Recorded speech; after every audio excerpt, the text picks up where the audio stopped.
Welcome to a deadline stream for Gameweek 23, and if you guys enjoy this sort of content, then I'll keep on producing it. And yeah, I'm going to talk about all the football that happened over the weekend, and also my thoughts not only on game weeks 25, 26, 27, which are going to be double game weeks, but also 24. We're going to hone in specifically on that because obviously it's the upcoming game week. We've got some FA Cup action soon, and we've still got one match left actually in game week 23. Leeds versus Crystal Palace. That should be very interesting. A clash of styles, and last time Hodgson came out on top with a 4-1 win. So I'll go over all your questions and stuff. So thank you everyone who has tuned in. Obviously this is a bit of a weird time. I put up a poll earlier asking you lot when you wanted me to go live, and I've done it. But yeah, obviously still I appreciate that it's a very weird time. Obviously it came a bit out of the blue for you lot, but thank you to everyone who is here. Welcome Moshi, Asaraf, thank you, and Genius Gamer, welcome. Marco, thank you for joining in once again. Akil, thank you for joining in. Hoxton, MSK, hi, everyone hope as well. Yep, you too, as thank you for joining in. Good day, cold day. Exactly, Stephen. I mean, in London, it's snowing like crazy. Yeah, I just couldn't believe it when I woke up. Marcus says 68 points with Bamford left, 925k to 809k on 11 green arrows in a row. When that sort of thing happens, when you have so many consecutive green arrows, that's just, a great thing. So obviously you're doing something right. And, it's actually quite difficult to go up in rank by that much. So that's fair play to you. That's pretty good. MSK asks, worth taking out Sterling for Gundogan? That's a tough one. So, you know what? Let me bring in some stats into it, and just bear this in mind, and I'm going to have to keep putting a disclaimer every time I mention stats, because sometimes they inform my captaincy decisions and who I bench, and in the end it doesn't matter. Football's not all about stats. Stats can change, form changes, but Gundogan and Sterling both top for expected goals and expected goal involvements over the last 4 game weeks. Gundogan is out on top, 3.8, but bear in mind he is on penalties, so that inflates the statistic. Sterling though 3.54. Obviously there is like a 6 million difference between the two players, but Sterling has been so electric. 3 goals, 1 assist in his last 4 games. Gundogan does have 4 goals, 1 assist, but Sterling looks so good against Liverpool. And normally he doesn't score at Anfield, but Manchester City were the better team, and Sterling was giving Trent a torrid time. So I personally wouldn't get rid of Sterling for Gundogan. Obviously there's an appeal of having both of them. That would be the ideal thing going into this double game week. But if you have double City defence, for example, there's no need to shift that. And if you already have Gundogan, no need to go to Sterling. And same, if you're trying to do the other move, I think they're both fine. Both great captaincy options, probably the best this week. So yeah, that's just something to think about. And thank you for your question. What up, Dylan? Not much, to be honest. Just here and happy to be here and answering your questions, and obviously just engaging about FPL. Stream is stuck to anyone? Not for me. I mean, I'll keep checking. Hopefully it's not. That would be pretty poor. Thank you, MNU Samuel. Thank you for joining in. Man United fan, yeah. I benched DCL on Gundogan. What a clown I am. Not necessarily, because I'm not just saying that to try and make you feel better. I mean, I did bench. You know what? Let's get this team up. So I did bench Calvert-Lewin, and I felt like shit, I'll be honest. But Gundogan, obviously, he was the kind of this was the decision I had to make. Was it Gundogan or Calvert-Lewin? Obviously, now in hindsight, the ones I should have benched are Grealish and Antonio, but I don't know. Maybe Grealish is a bit more of a, one I could have benched, but Antonio against Fulham, no chance. And I'm assuming you had something similar. So benching both of them, Gundogan still had Liverpool away, and he did miss the penalty, so it was looking like you made the right decision at a point. Calvert-Lewin also got a fantasy assist from a De Gea mistake, and then he scored in the last minutes or the last seconds of the game because of pretty much just poor defending from Manchester United, which easily could have been dealt with. So really, both of them could have blanked. Gundogan, though, I just didn't want to bench him because of his form, because of Manchester City, how good they are. With Calvert-Lewin, though, I was more prepared to do it. So in the end, I'm not too bothered. But obviously, if you have both of them on the bench, no matter if obviously it's a logical decision, you're going to be a bit burned by it because you've got so many points on your bench. So it's completely understandable, but I wouldn't say you're a fool. It's just so difficult to predict who's going to haul and who won't. Force on Edinson Cavani to get in for the wild card. Yeah, Savage Man, I remember, I think yesterday you asked me this comment, and I haven't really changed my mind on that. Cavani's a decent option. Obviously, he's got some good fixtures, but I still think there are better options. And if you're on a wild card, I would probably just try to get the likes of Bamford, all these players with double game weeks, Calvert-Lewin with game week 24 in mind. So yeah, I wouldn't go for Cavani personally. Obviously, he could have a double game week in 26, but he's going to be rotating with Martial from time to time. United, they love to kind of rotate. They do that very well. Apart from Wan-Bissaka and Bruno, who are pretty much untouchable in that team.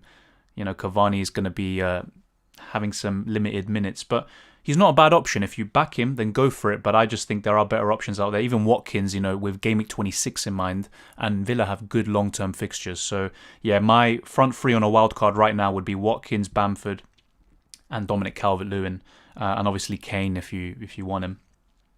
Carlson has just taken 2 hits in a whole season, and one was of course in the double game week. Yeah, I mean, this is actually every season, it's not ideal to take hits, but this season more than most, if you take a hit, you feel the effects of it big time. But in a double game week, that makes sense, taking hits. So yeah, in 24, 25, 26, even 27, should be fine to take some hits. And to be fair, I mean, even in a single game week or whatever, you can take a hit and it won't be a big problem, So ultimately, you need some luck as well to go your way. But as long as they're long-term moves, then it shouldn't be an issue. Welcome, Addy. Thank you for joining in. Worth getting in DCL for Antonio or Lowton for Mitchell? A very good question. I mean, Antonio has a great fixture against Sheffield, but to be honest, after that, West Ham's fixtures are horrific, to say the least. Calvert-Lewin will be one of the best captaincy options this week, although I wouldn't captain him with Manchester City as one of the games. Lowton for Mitchell does seem pretty good. From Burnley, I think Pope, Lowton and me are the best ones you can get. I wouldn't really go for anyone else. Lowton probably offers better value than me. So yeah, I would probably go for that. Because I'm not even sure Calvert-Lewin will greatly outscore Antonio. But to be honest, for those people who might be captaining Antonio, Sheffield isn't an easy game. I've captained plenty of players against Sheffield. Salah at home to Sheffield, Bruno home and away against Sheffield, and they all blanked. So it's not an easy, team to captain against. But yeah, I would probably go for Lowton in for Mitchell. I told last time people buying Dunk over me is a crime. I got 9 points. Yeah, I mean, fair enough, but thing is with Brighton, they've actually got a few injuries now at the back, so that kind of puts me off their assets. And to be honest, they were very fortunate to score against Burnley. Burnley should have kept a clean sheet. So it is what it is, but yeah, Burnley had the lowest expected goals conceded of any team this week so far. I'm going Pope and DCL in for Mendy and Antonio. That's fair enough. Those are like good moves, and I made the same transfer as you. I got Pope in. Not for Mendy, but yeah. And DCR I already had. I got him a few weeks ago. So yeah, very similar moves. I like that. Hey Dylan, considering Anguissa has a double game week, although he isn't guaranteed to play both and is a deep midfielder, would you play him ahead of any or all of Dallas, Soufal, or Bamford? Great question. I probably still wouldn't play Anguissa over those three. But if you had to pick one, I think I'd probably bench Dallas, if not Bamford. It's still a tough game against Arsenal. Soufal I'd definitely play out of the three, and I'd probably play Bamford as well. So Dallas, but then again with Dallas it's so difficult. A bit like Soucek, you bench him in the games you don't expect him to do anything in, and then he scores. Even if they lose, he gets plenty of points. Bittersweet Gundogan points. More bitter thoughts about bringing Cavani in. Yeah, Gundogan. I mean, I called him a fraud, I admit, after he missed the penalty, but more so out of frustration. But yeah, yesterday I seemed to be jinxing every single time, and I think at one point I said, Manchester City's defence is so good, I don't see them conceding. Then as soon as I said that, they conceded the penalty, and I needed those Salah points. I really needed that, so I was very happy with that. As for Cavani, same thing as I said to Savage Mode. I think he's a good option, but if you're wildcarding or if you're looking for these double game weeks, I think Watkins, Bamford, and Dominic Calvert-Lewin, they're the three that you want to get, and Harry Kane, obviously. Apart from that, not too sure about the rest. I know Wilson's still a decent option. Antonio, despite the tough fixtures coming up. But I think those three now, probably the ones I would wildcard to or try to get in. I don't think I'd be going for Cavani. Am I mad to have 2 hits planned for 25 and 26? No, not really. I think, as I said before, taking hits during double game weeks is completely fine. No problem with that. So long as they also have some good long-term fixtures to carry you through that. I have both free hit and wildcard left. When to use it? It's team dependent. I'm not entirely sure about your team. and how it is. But one thing you could do is wildcard in 25. Then if you have your bench boost, which I'm guessing you don't, otherwise you would have mentioned it, you can bench boost in 26 or even triple captain, and you can free it in 29. However, looking at what's likely to happen in game week 29, maybe you could use your free hit during a smaller double game week. I think 33 is an example of a smaller double game week, if not 27. There's plenty of opportunities. I think 33 might be the best one because certain big teams with a lot of FPL assets, like heavily owned FPL assets, I think Tottenham might be one of them, Manchester City, they're going to blank in 33. So that's a great time to use your free hit and then look elsewhere and maybe stack up on teams that aren't blanking. So you know what? The popular strategy for those who have a free hit left would be to free hit in 29. However, I would say consider free hitting in 33, but it's ultimately up to you. And I think that's what I'd say. And as for wildcard, probably 25. If not, you could just use it after 29 and set yourself up for the rest of the season. Captain Adams wasn't that bad, but not doing this shit again. Yeah, I mean, Che Adams is a bold one. At least he got you a return. But yeah, it's not something I would have done. But then again, I captained Antonio and he just flopped completely. Getting Cancelo for Soufal free transfer. Despite the fact that I think Soufal can do something against Sheffield, whether it's a clean sheet or an assist, I probably would do that because also Cancelo going forward is a much better option. Ederson out, Pope in. This is what I mean. I think if you already have Ederson, I wouldn't get rid of him for Pope. However, if you have 2 free transfers and you can use, obviously your other transfer to get in a City defender or a City midfielder, then go for it. But I wouldn't just do that straight swap if you only have 1 free transfer. Stream was stuck at the beginning but sorted out now. Yeah, all right. Thank you for that. Hey man, what's good, bro? Thank you, Aslan, for joining in. And unfortunately, Arsenal, back to the same old, isn't it? I'm thinking of getting rid of double City defence and getting Sterling in as well as Gundogan. And I think that many people have the double defence. Sterling looks an amazing captaincy option. Yeah, that's what I mean. So if you have the transfers available, you could do that. But in my case, I'm personally not looking to do that sort of thing. But if you're already, happy with your overall team, you're happy with the players you have for the double game week 24, then that's something you could do, and it could actually be really beneficial. So maybe a part of you will be hoping for a lack of clean sheets, or at least, not 2 clean sheets and attacking returns for, the City defenders you don't have. But Sterling and Gundogan, in my opinion, are the 2 best captaincy options this week. And then apart from that, there's Nick Pope. I know that sounds weird, but he is a captaincy option. Calvert-Lewin and even Bruno Fernandes because of how good he is and his fixture against West Brom. I got Foden and he's a rotation risk, so I don't want to have him going forward. Should I go for a straight swap with Gundogan or use another transfer and bring in Sterling? Good question. I'll be honest, I'm not trying to sit on the fence. You could literally do either. I would go for Gundogan, but Sterling, if I had a choice between Sterling and Gundogan this week, I would go for Sterling. But going forward, I do prefer Gundogan just because of the insane value he offers right now. He's playing like a £10 million player. And he's filling in that Kevin De Bruyne role perfectly. So Gundogan is my personal choice. But for this week, especially if you're looking to captain and a bit more of a differential, I think Sterling could be very explosive. But still, obviously, the games are tough for City on paper. But with how good they are, yeah, I mean, I can't go past the City captaincy option this week. So yeah, both will be fine, I think. I also bench Gundogan. I have him, Sterling and Stones into the double. I'll play him, of course, but what if he gets 2 points and a rest? Yeah, I mean, that's the thing. I mean, with City, anyone can get rested. However, the way it's looking at the moment, with how nailed on Gundogan has been recently, especially since, his evolution into a more advanced role, he's rarely been dropped, if ever. So from City, Diaz is obviously the most nailed, along with De Bruyne when he's fit, and Ederson. And then apart from that, I think Gundogan is also up there. I think he's more nailed than Cancelo, more nailed than all the other centre-backs, including Stones. So hopefully he doesn't get benched, especially if I captain him. But it is a risk that you have to obviously bear in mind, which is obviously good that you did. Just as a suggestion, you should do this after every game is finished, like a knee-jerk stream.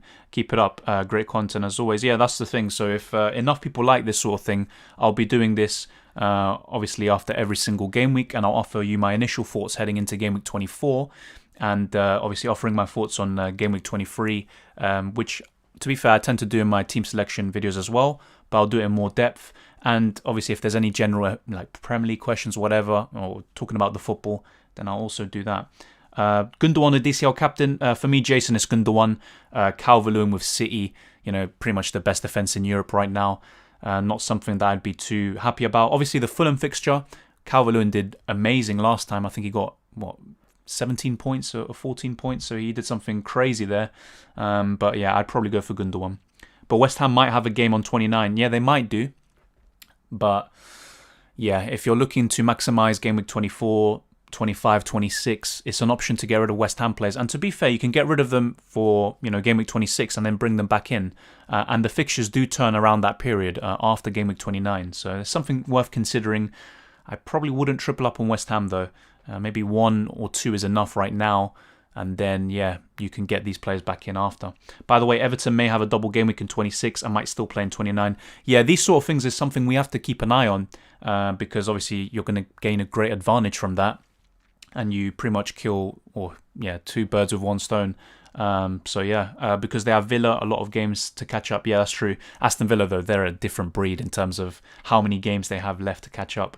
Thinking of getting Pope, get rid of Mendy or Martinez. I'm going to do Mitchell to me. For me, I'd probably get rid of Mendy because Martinez, good long-term fixtures.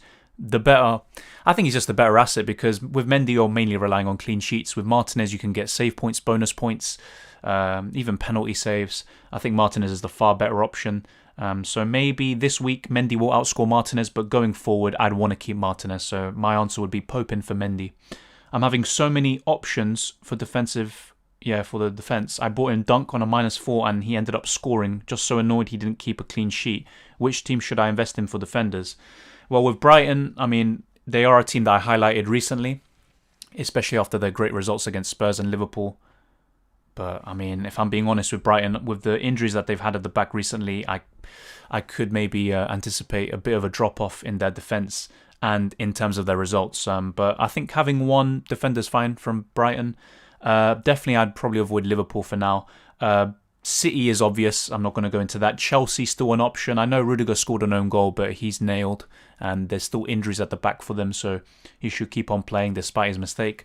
Man United and Wan-Bissaka Shaw would be my options. And then Leicester. I mean, there's only one option there. James Justin. And he's someone that I want to get for my team. And then especially if you're looking for Game Week 24, even if you have Pope, you can do a double up with Lowton or Ben Mee. Those would be the teams I would suggest. City, Man United, Leicester. When I say Leicester, it's just Justin and Burnley. But apart from that, Chelsea's another one. I would probably avoid Spurs for now. West Ham are good for this game week, but after that, I would probably get rid of their defensive assets. Even Creswell, despite his, obviously, attacking potential. When are you planning to wildcard? Same as I've said before, either game week 25 or after game week 29, and it ultimately depends on if I need a lot of players, for a good game week 26 team and beyond. But if I already have a lot of double game week players for that, I'm not really going to see a big need to do it. So yeah, maybe I'll just hold the wildcard until after game week 29. Hey Dylan, considering Jesus to DCL and Rudiger to Diaz, what do you think? To be honest, I like both moves. Rudiger, he'll probably keep a clean sheet this week, or you'd think he would. But yeah, I think going forward, Diaz is the better option, definitely. And yeah, DCL's a better option than Jesus, so I'd make both of those moves. Wildcard game week 25, good idea. And then bench boost in 26, it could be. It ultimately is down to your team. With game week 25, for example, if you don't have Leeds players, you could literally build a wildcard team and get 2 free Leeds players, and then with your free transfers or maybe a hit or 2, you could get rid of them if you want, because I don't think they're gonna double in 26. So that's something to bear in mind. And obviously after the FA Cup games, we should have a much better idea of who's going to blank in 29 and who's going to double in 26, as they all coincide together. How do you feel about using your wildcard? Not right now, definitely not. I'm happy with the team I have, so I'll just show you here. My team for Game Week 24, very happy. I made 1 free transfer, Nick Pope in for 4-star, and this was before Burnley even played, so obviously it's a bit of a risk. You never know if he gets injured, but I brought him in and got plenty of double Game Week players. I've got 5, so pretty happy with that. And obviously, potentially, I might have to bench Son or Bamford, Some people might argue maybe play him over Grealish or Wan-Bissaka. There's an argument to be made there, even Salah.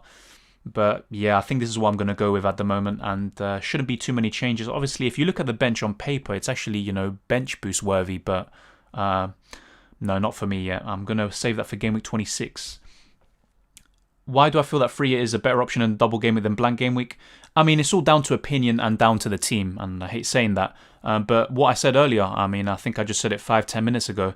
In my opinion, using the free hit in game week 33, when a lot of the big teams with the big assets have a blank, and then you can use a free hit, be aggressive, and look at other options elsewhere that you might not have in your current team. And that's what I think would be the best option. Obviously, I already used my free hit in game week 18. Do I regret it? Maybe slightly, but whatever. I gained a few points at least.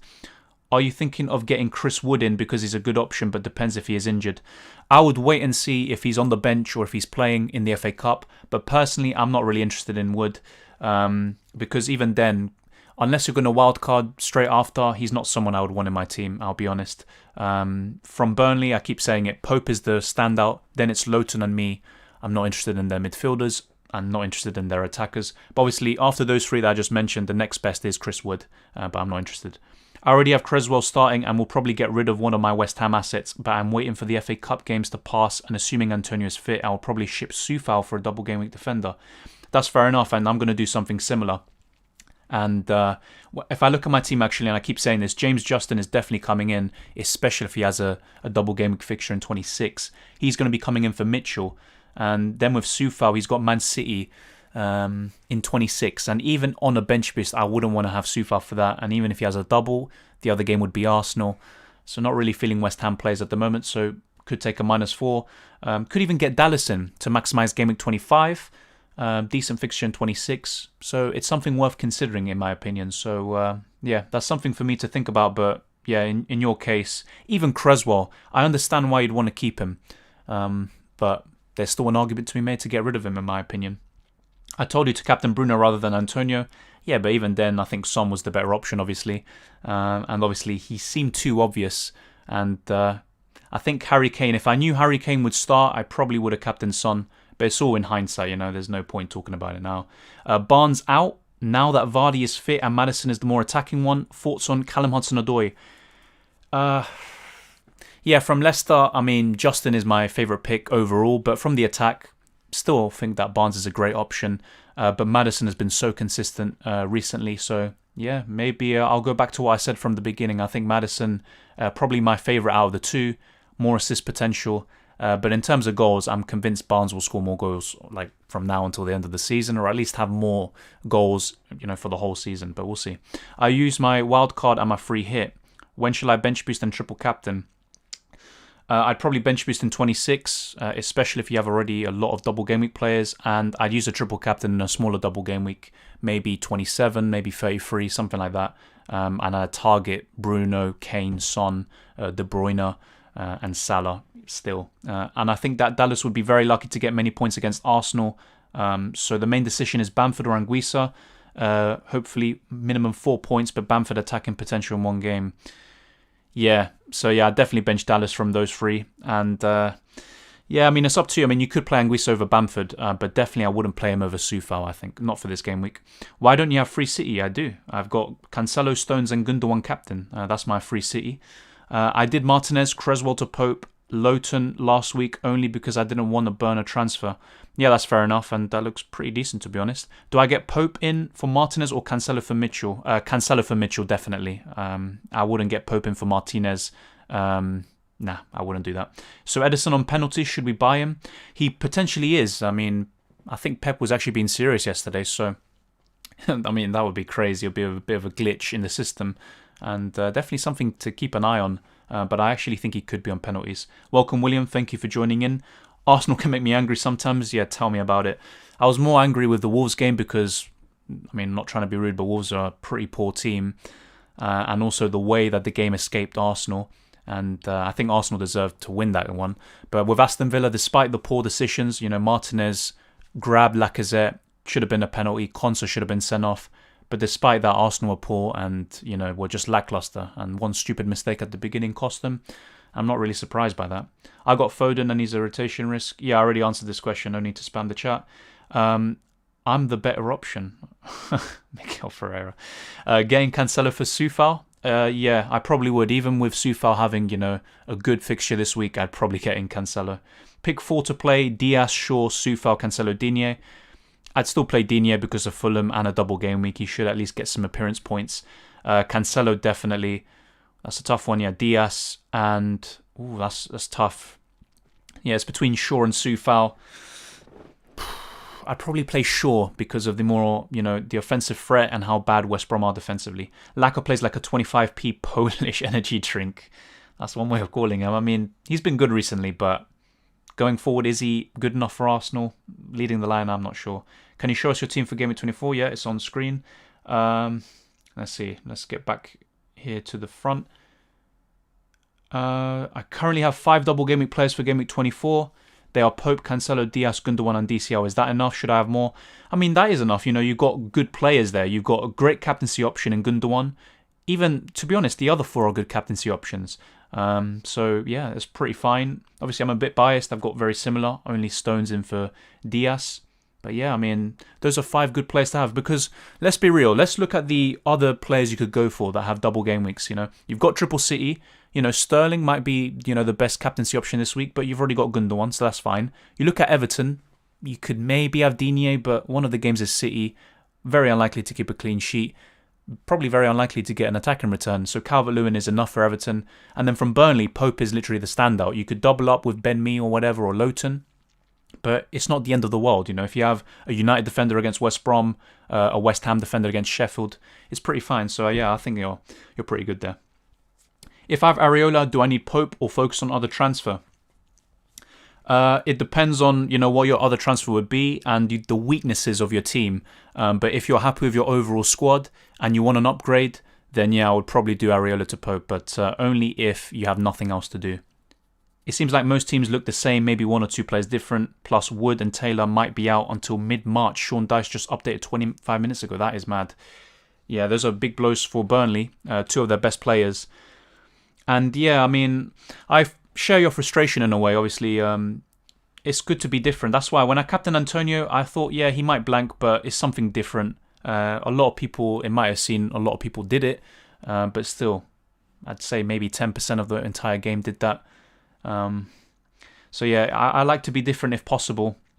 And maybe Gundogan captaincy is slightly different. But yeah, I get what you mean. A lot of people are going to have my players. Triple City, Nick Pope, Bruno Fernandes, Calvert-Lewin, Antonio. So yeah, there's not a lot of room for being different, unfortunately. Would you start Neto or Bamford for next game week? Great question. Let me actually check the fixtures for Wolves. Okay, they've got Southampton. With how poor Southampton have been recently, I'd actually probably go for Neto. But then again, you look at Wolves, and I have to say they're nowhere near as good defensively as Leeds. But then again, it all goes by a game-by-game basis. Bamford could still do well against Arsenal, but I just have a feeling about Neto. But back your gut there, Ryan. Oh, this Miguel guy. Big up, mate. Big up, mate. New here. Where is your face? Yeah, no. No face yet. No webcam. Nothing. Juventini, welcome. Happy to see you here again. Hi, Dylan. Any plans on getting Kane or KDB when he is fit again? They could be decent differentials by the time Game Week 26 arises. But I'm not sure yet because I've already got Gundogan, and in my opinion, he's probably a better asset than Kevin De Bruyne when he's fit because of the price and just everything he offers. As for Kane, obviously, ideally, but then again, I just think Watkins, Calvert-Lewin and Bamford, I think I would be more than happy with those 3. And I've already got Son for Spurs cover. Obviously, he's on my bench this week. And yeah, I think 1 Spurs attacker is enough. Obviously, most of the season I've had 2 Spurs attackers. But yeah. Obviously, they're triple captaincy material. If I already use my bench boost, I would actually probably be getting Harry Kane in and potentially triple captaining him in 26. But yeah, I don't really see a need to get De Bruyne in. I'm happy with my 3 City players. What I might do is maybe get Diaz in for Stones at some point if I have the time and I can actually do it. But yeah. After next game week, I'm thinking of doing Creswell to Justin and Zaha to James Ward-Prowse, as I still have him after the injury. What do you think? Yeah, Creswell to Justin looks good, especially after next game week. I agree with that move. As for Zaha to James Ward-Prowse, I'm not sure, to be honest. I mean, if you don't have Gundogan already, I'd definitely go for him, no doubt about it. But if you already have him, obviously that becomes harder. You might not have the funds to get a Grealish or another big hit like Bruno. So that's fair enough. I just don't know. With Ward-Prowse, you're mainly relying on, corners and free kicks, assists and goals from those. So I'm not too sure. I got 26 points until now. Almost all got 0 points. What players do you have? I mean, maybe a lot of unlucky, situations for you this week. That doesn't seem too good. But yeah, hopefully you do kick on. I've had weeks like that. I've had plenty of weeks this season with 20, 30 points, and then the next week you could get pretty much 100. I'm telling you so, yeah. Who do you reckon is the better option to play? Trent versus Leicester or Bamford versus Arsenal? Oof, great question. Thinking Bamford. Yeah, I mean, last season Trent got 24 points or whatever it was against Leicester. Very hard to foresee that happening now, but maybe with the new signings coming in at centre-back and Henderson being shifted to midfield, you could see a different Liverpool. But I'm not sure. Leicester's a really tough game. I'd probably play Bamford, but don't be surprised if Trent does something and if Liverpool, kick on. But yeah, I just think Leicester's a tougher game than Arsenal. And yeah, Leeds, I don't know. I just have more confidence in Bamford than Trent. Is Aubameyang finished? I mean, I don't know. I just think we're not playing to his strengths more than anything. That's what I think. And I do think that certain things happening behind the scenes are kind of having an impact on him. I don't think he's at the same level as he was, let's say, in the summer and last season. I think that's obviously his peak at Arsenal. But I wouldn't say he's completely finished. He's still got that finishing ability. He's still got a bit of pace. And he still works hard for the team. Obviously, sometimes I don't like his body language and stuff like that. He shouldn't be captain. But yeah, I mean, Aubameyang still, over the last decade, one of the best strikers in Europe. There's always going to be a drop-off point, but I wouldn't say he's finished yet. Should I get Kane in for Antonio next week? That's a good move. If you can afford it, then yeah, I would say go for it. But bear in mind, you would be talking about going into Gameweek 25. If you don't already have Bamford, Kobe, I would probably get Bamford in because he's got a double in 25. But Kane should have one in 26. So yeah, Kane's looking very good. I have Lowton, Pope, Gundogan, Sterling captain, and Stones for the double alongside other decent players, fixtures with a single. Should I ship out Antonio Bamford or Werner for DCL? Werner looked good against Sheffield. He got a good assist, but I would still get rid of him out of the three. But if not, I'd definitely keep Bamford. And if you obviously have a feeling about Werner, then just get rid of Antonio. The fixtures are very poor, but yeah, I'd say Werner. I'd probably get rid of him for Dominic Calvert-Lewin. Thinking of bringing Rafinha in for the double game week 25. Should I sell Maddison or Son? Great question. I'd probably get rid of Maddison. The reason being Son is most likely going to have a good set of double game week 26 fixtures. And if you get rid of him, you'd probably want him back. So yeah, I'd probably get rid of Maddison despite how good he's been. It might be a tough decision for you to make. And Rafinha looks very good for 25. I would love to have him. But I look at my midfield and I'm not sure who I should get rid of ahead of Game Week 25. But that's looking a bit further ahead. But yeah, Rafinha, great option for Game Week 25. Can you show us your bench? Yeah, my bench, Trollington, is Son, Bamford and Mitchell at the moment. And Martinez is on my bench for the first time this season because I've got Pope in. Cancelo for Mitchell or Edison for Martin? Is he taking pens? Yeah, I think he will be because Sterling missed his last penalty and he's not a good penalty taker. Gundogan is a good penalty taker, but he bottled it against Liverpool. And then, yeah, if Aguero returns, he could be on penalties. And if not, De Bruyne when he's back. But yeah, I think maybe Edison might be the best one. And that would just be a bit of a cheat code. But I still think Cancelo for Mitchell's the better option, in my opinion. Do you think Soucek to Gundogan and Stones to Dallas maybe? I wouldn't get rid of Stones. I mean, especially ahead of a double game week, no. If you're thinking about next week, then fair enough. And Soucek to Gundogan, yeah, definitely. Soucek is obviously available now to play, but I would get Gundogan in. Leno, Tierney, Mari, Holding, Bellerin, Partey, Smith Rowe, Odegaard, Pepe, Saka, Martinelli, 4-3-3. Yeah, I mean, that's probably something similar to what I'd go with, but it just shows, I mean, if you look at that team, Arsenal should still have better centre-backs. They should have a better right-back. I've heard something similar with the 4-3-3, Smith Rowe and Odegaard as central midfielders, a bit similar to what Manchester City do. I probably still wouldn't. I don't think we'd go for something like that. I think it would leave us too exposed defensively, and Partey would be overloaded there. He'd have too much defensive responsibilities there, and Partey is best when he has a bit of freedom to go forward and he can, connect the attack to the midfield and to the defense. Pepe, Saka, Martinelli, yeah, it looks pretty good to be honest. But even then, I mean, we found something that worked recently. In my opinion, got robbed against Wolves. Against Villa, we're poor. But yeah, Arsenal are just not good enough. That's as simple as that. Obviously, what you propose is something I would like to see, but I would only, be so offensive if we had better centre-backs and a better overall team.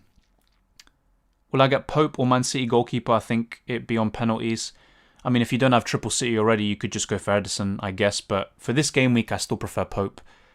My transfers this week will most likely be 1 or 2 transfers preparing for double game week 25 or 26. I might even bench them as I am happy with my 5 double game week players.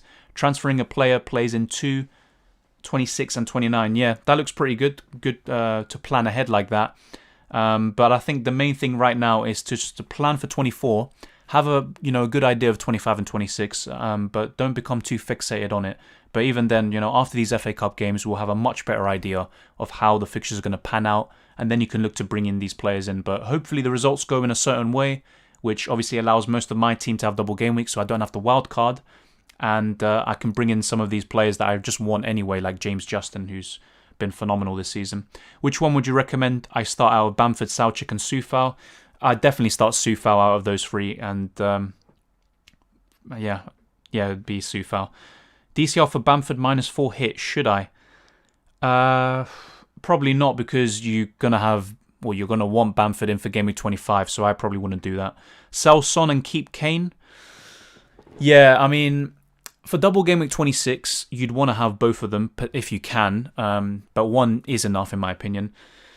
I don't know.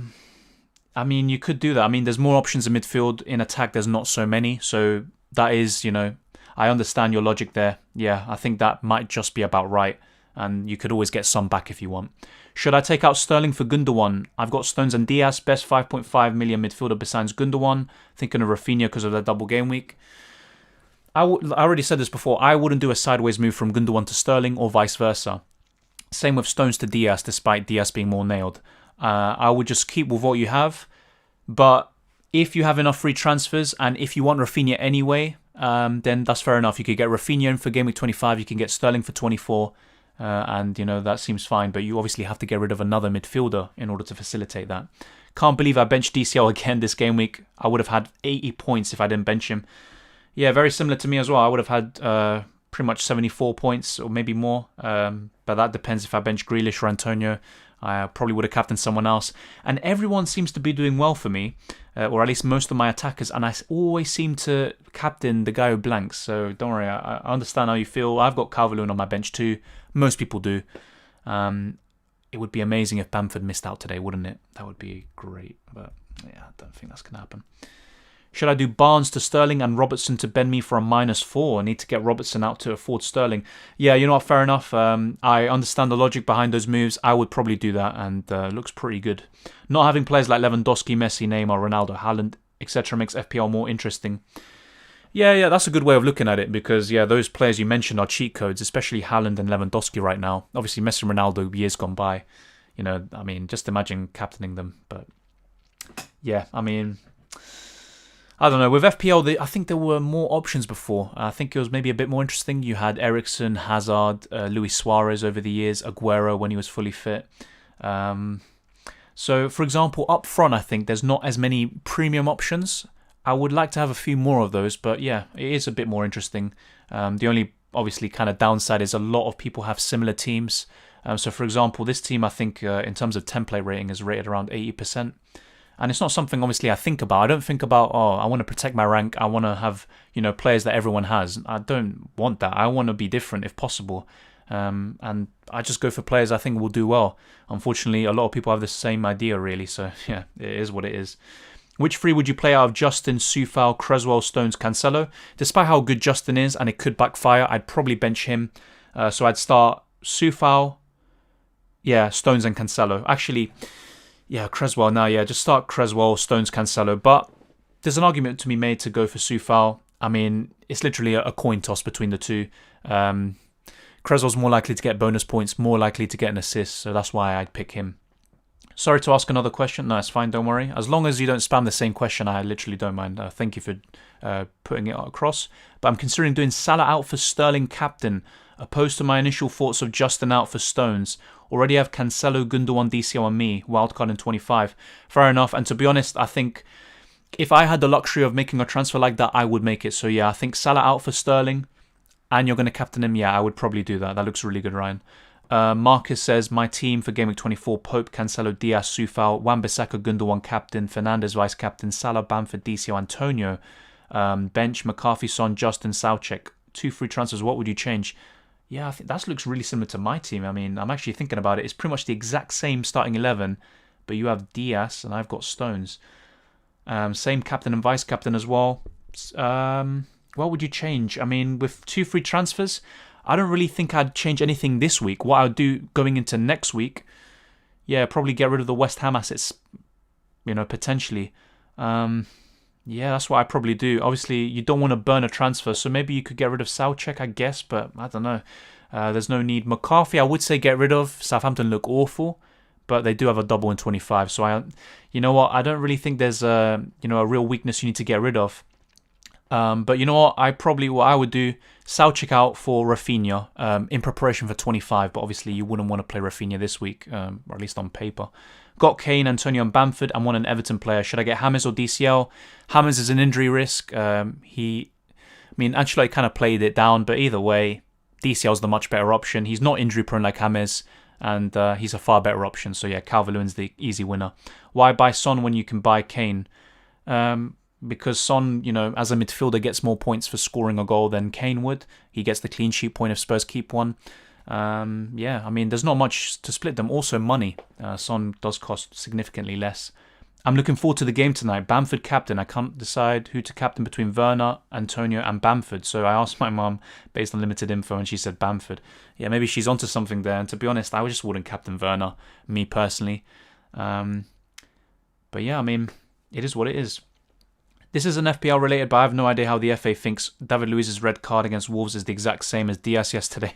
Luiz got a straight red, Diaz got a yellow. They're both last man. Yeah, exactly. That's something I pointed out. I don't know. There's no consistency. That's the problem. And it's not a thing about, Arsenal are the only team punished. Not really. I think Grealish got a stupid yellow the other day against Arsenal. There's just no consistency at all. And if there was more transparency, then fair enough. And I think the main problem is, if you look at it, the FA accepted that they were wrong with Bednarek, and maybe I'm being cynical, but the only reason I think they accepted responsibility is because the game was already 7-0, so they didn't change the tide of the game. But when you compare that to Arsenal versus Wolves, that major decision of a red card, which wasn't a red card, probably not even a yellow or a penalty, that changed the game completely. So of course they're not going to take responsibility for that, because they don't want to basically admit that they changed the game. But it is what it is. Who would you get in for Robertson? So similar to what I said when people were asking what team should I target for the defence, I'd get a Man United defender if you don't have them already. Luke Shaw, Wan-Bissaka. I'd double up on City defence if possible. If you already have double City attack or whatever, fair enough, just have one City defender. I'd probably go for a Burnley defender or cover, especially if you don't have Pope.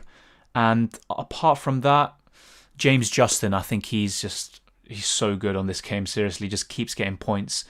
So those would be the ones I highlight. Why does Partey become hospital patient when he comes to Arsenal? I'm not even sure, mate. Before that, I don't think he even got one injury at Atletico. All of a sudden, he's got 3 already. Start 2 of Son, Bamford, Soufal, Shaw. Ask AS29 King. I'd probably start Soufal and Shaw, to be honest. Already have Dallas and 2 City defenders. Okay. Yeah, so, yeah. Hopefully you heard that, Sam. Justin, Shaw or Wan-Bissaka. Those would probably be my top picks. I have 2 transfers. What do I do? Who should I get in for the upcoming weeks? I have Martinez, Meslier, Creswell, Cancelo, James Justin, Target, Mitchell, Son, Bruno, Grealish, Sterling, Maddison, DCL, Bamford, Antonio. That looks really good, Akil. Who should I get? I'm not even sure, mate. That looks very good. Seriously, I'm trying to point out like a flaw there. Yeah, Mitchell. I'd probably get rid of Mitchell. Who for? Trying to think. So you don't have a Man United defender, do you? Yeah, I'd probably say Shaw or Wan-Bissaka if you can afford it for Mitchell. Yeah, that's what I'd probably say. And then going forward, just bear in mind that West Ham's fixtures do turn for the worse. Should I sell Salah and get Son to fund the Kane transfer? Not this week, because Son and Kane have Man City. Unless you back them to score, then go for it. But nah, I probably would just keep Salah this week and make the moves next week if you want. When do you think 26 double game week is going to be announced? Well, after the FA Cup games happen, which is this week, by the way, game week 29, the blanks will pretty much be confirmed. We'll know who's going to blank in 29, and that means those fixtures from 29 are most likely going to be put into 26, and so those teams that blank in 29 are going to have a double in 26. So everything should become clearer after the next set of FA Cup matches this week. Scoring penalties should reward less points because then people will only own Bruno, Salah, Kane. Fair enough, I've heard stuff like that before, but every fantasy game is like that. A goal is a goal, and especially in the case of you win a penalty yourself and then you take it, you've done a lot of work to score a goal there. So yeah, I mean, it's kind of a difficult one, but I understand your logic. Go from double City defence to Gundogan plus Sterling in attack instead and only Cancelo? Yeah, I get that, but I personally wouldn't because City's defence is so good. But for this game week in particular, obviously the fixtures maybe don't scream clean sheets. They scream more goals for City, if anything. So I understand that. If you have nothing else to do in your team, go for it. But I'm personally going to stick to double City defence and one attack is fine. And I'm very happy with Gundogan. But yeah, back your gut on that one. There's no right or wrong answer there. 1 week double City defence will be better. The next double City attack will be, depending on obviously how City do. Should I do Robertson to Ben Mee and Barnes to Sterling for a -4? Those look good. And yeah, I think I answered your question already, Green Arrow. And yeah, I said definitely do it, even if it's a -4. Should I bring Mee for Shaw or Martinez for Pope? I mean, I wouldn't bring in Martinez for Pope. Not this week because Pope's got a double game week. So I'd definitely keep him. Luke Shaw is someone I would want long term. So to be honest, if I had to pick from those two, that's a tough one. Maybe Mee for Shaw, but I don't know. I just don't feel good about that. Thinking about getting Watkins instead of Antonio, but I need to replace Grealish. Any thoughts? I wouldn't do that this week. I'd do it next week because obviously Grealish and Watkins, they do have Brighton. That's a good fixture on paper. But Brighton have been decent, recently. And also Antonio's got Sheffield. So I'd probably hold off yet and make that move next week in preparation for Game Week 26 where Aston Villa are most likely going to have a double game week. I'm worried that Telles will start against West Brom instead of Shaw. Yeah, that's true. That's a possibility. So fair enough. And I did say go for Ben Mee out of those two transfers you proposed. But yeah, I mean, I'll be honest. I wanted Shaw. But because he's not as nailed as Wan-Bissaka, because he has no competition really, or should I say Wan-Bissaka doesn't have competition, and also injury-free most of the time, that's why I went with Wan-Bissaka. But yeah, Luke Shaw, I get that. There is a possibility he gets benched, so bear that in mind. I think that's a good idea. Yeah, I agree, Stephen. Start 2 of Bamford, Soufal, Shaw. I already said that. Soufal, Shaw, no need to spam the chat. Captain Pope or Gundogan this week? I would go for Gundogan, but Pope looks very, very good. He can get clean sheet points, he can get save points, bonus points, the lot. DCL to Ings plus Ben Mee to Dallas between Game Week 24-25. Got 2 free transfers to do it. I mean, I wouldn't do that now. DCL to Ings, definitely not. And to be honest, I'm not impressed with Southampton. And even with Ings, I think DCL is probably better going forward. Although, to be fair, I think Southampton could have 3 double game weeks in a row. That's something to consider. As for Ben Mee to Dallas, yeah, I would do that after. But yeah, I'm guessing both of these transfers would be after Game Week 24. And I get the logic behind them. I'd probably just do Ben Mee to Dallas, though. And I want to bring Vardy instead of Bamford or DCL. Yeah, fair enough. Yeah, they all look like good strikers, to be honest. There's no right or wrong. With Vardy, I'd wait and see. He always has this recurring hip injury, but after the surgery, he should obviously, in theory, not have it. But we'll have to wait and see. Hello, all the best for you, for your future YouTube growth. Thank you for the comment. Really appreciate it. Let's keep on going. Mike Dean's a prick. Yeah, I mean, I don't condone, obviously, the abuse directed at his family, but yeah, a lot of referees are bad. Let's be real. Pope or me? Pope, definitely Pope. Salah to Sterling and captain him for 1 week? Yeah, I've been asked this by others before, and I'm going to maintain the same answer. I mean, normally I'm a Salah person, but out of the two anyway, not overall. But yeah, I'd probably do that. And captain Sterling, yeah, I would captain him if I had him. Is getting in Dallas and Rafinha good for the double? It is, but I would try to save it for Game Week 25 because for Game Week 24, Arsenal away, not an easy game there. What about bringing Pope and doing -4, transferring Wilson and bringing Antonio? Good time for bench boost. I mean, all of these game weeks seem to be a good opportunity to bench boost, but I think 26 is still the standout by far. You could have up to 15 double game week players, so why use your bench boost before that when you're going to have more chance of having a successful bench boost in 26? That's the way I see it.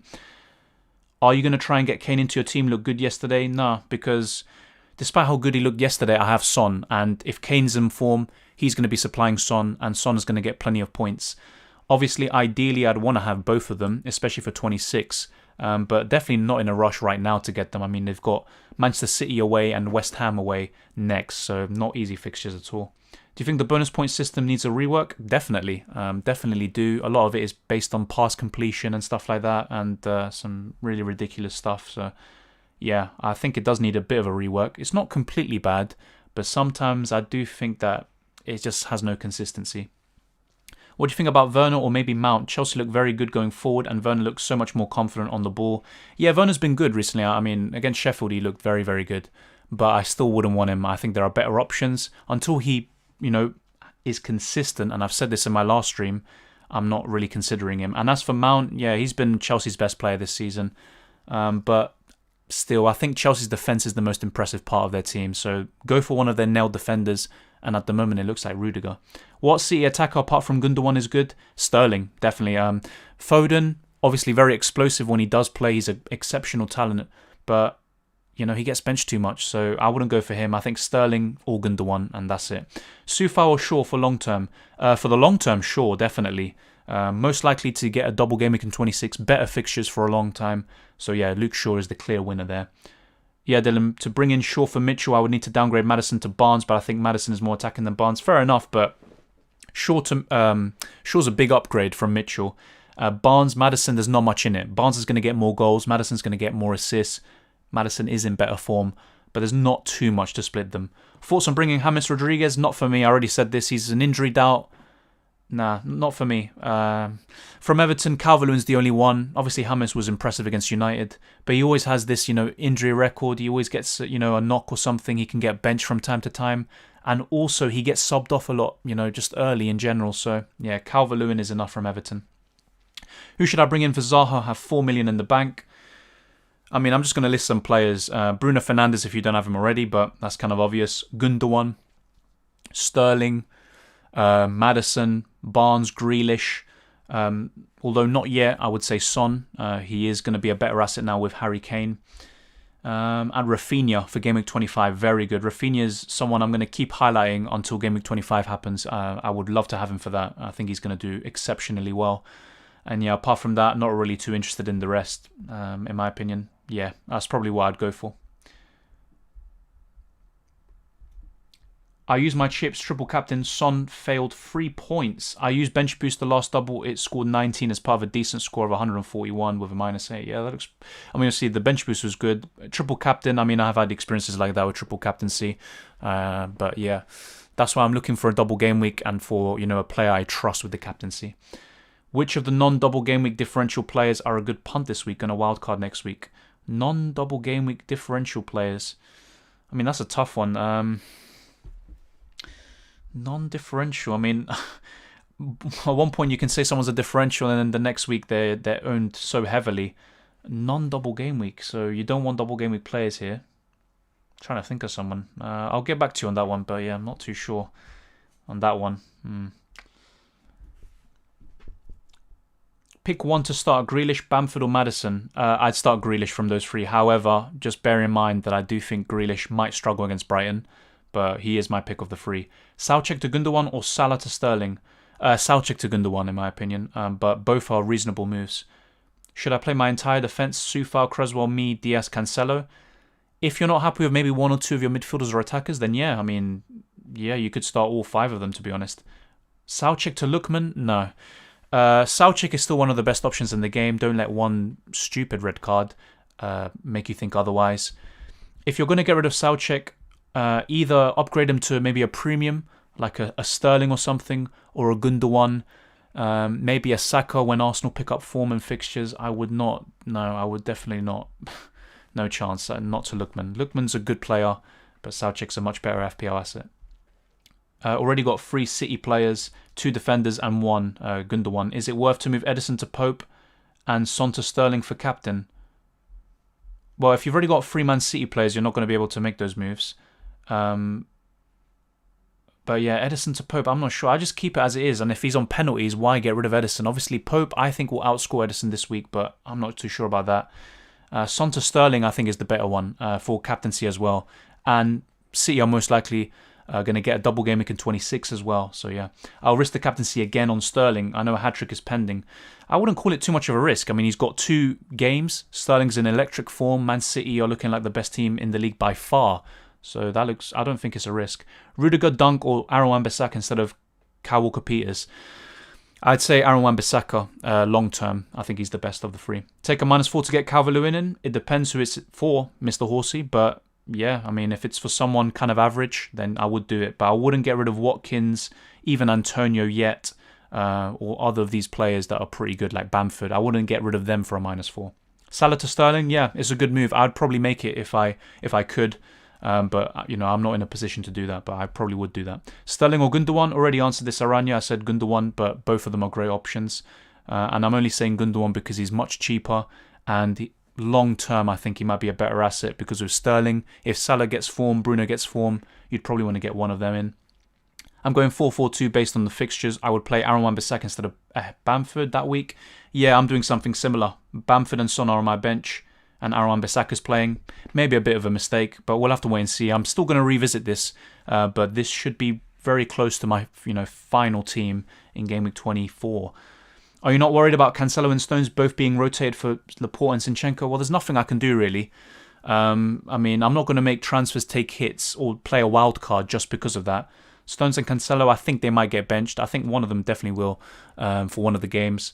But then again, they're 2 tough games and City should play their best team. And right now, it includes both of them. And Zinchenko can play on the left. I think Walker's got a bit of an injury. And Cancelo can play on the right. Whom to bench, Justin or Soufal? I'd bench Justin this week. If I bring Pope in, is it good to bench De Gea? I mean, yeah. De Gea's got a great fixture, but Pope's got 2. And yeah, I think Pope is the clear winner. And he's a better asset overall. Is the third Man City player essential, even if I have no more free transfers? Yeah, I mean, I wouldn't say essential, but for this game week, considering how good City are, I'd try to have the triple City if possible. And if I didn't have it, I would even maybe take a hit to get 3 City players. Predictions for Leeds versus Palace later? That's a good question. I mean, I know it was 4-1 last time for Palace, but I think Leeds are going to get the better of them this time. I'll probably go for a 3-1 Leeds, but you know what? We'll all laugh at my prediction later. Any idea which teams are going to have the most favourable fixtures in Double Game Week 26? Okay, I'll get up this image and then read them out to you. But it's all dependent on FA Cup, so yeah, nothing is set in stone. So yeah, definitely don't quote me on this. This is all based on probability. So depending on how things go, Man City, West Ham and Wolves in Game Week 26. That could be their double game week, so obviously Man City is a clear winner. I wouldn't say Southampton. I think Leeds, no, but then Southampton got moved to 25. Villa, although Leeds is one of their games, then it could be Tottenham, Everton or Sheffield. I'd still say Aston Villa have good double game week. Tottenham, Burnley, and either Aston Villa, Fulham or Southampton. That's a great double game week. Liverpool is Sheffield and Chelsea. But either way, I don't trust Liverpool right now. Chelsea have a really bad one, so not going to talk about them. Man United, Chelsea away, that's tough, but then Palace away, that's much better. Leicester, I know Arsenal at home isn't completely easy, but then they got Burnley away. I think Leicester can do well over those 2 games, especially James Justin. And yeah, apart from that, the rest look pretty poor. I mean, Brighton are unlikely to have a double game week, but if they do, West Brom and Newcastle, that looks like the best set of double game week fixtures you can get, in my opinion. So yeah, those would be the teams I highlight. Yeah. Should I play Wildcard Game Week 25 and then bench boost? It ultimately depends on your team and how it's structured. Are you happy with the players you have for Game Week 25? Do you have enough Leeds players, for example? Whatever. But yeah, there's an argument to be made to play your wild card after as well. But it's definitely something to consider. You can maximize your bench boost that way. But just wait for the FA Cup. Don't, just set a plan already. Just wait a bit. Wan-Bissaka own goal, Watkins this week. Or OG Watkins this week. Oh, own goal. I mean, this is what I mean. Or Watkins this week. I would probably still play. Well, that's a tough one. Watkins' ceiling is higher, but I would probably play Wan-Bissaka. Should I play Grealish or Bamford? Grealish for me, hang. Fair play, Dylan. Decent content creator and good man. Thank you, Stephen. Justin or Son? For this game week, I'd still play Son. Grealish for Sterling. I mean, I think Grealish is a great long-term option. Probably going to have great double game week fixtures in game week 26. So I'd try to keep him if possible. I'd try to get rid of someone else for Sterling, in my opinion. And yeah, just give me a second. I will be right back.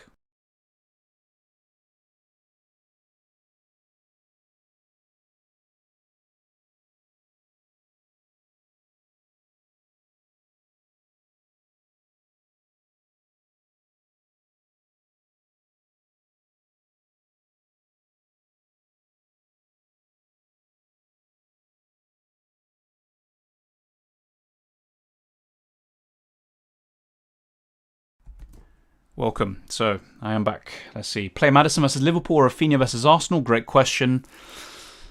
That's tough. I'd probably maybe go for Rafinha.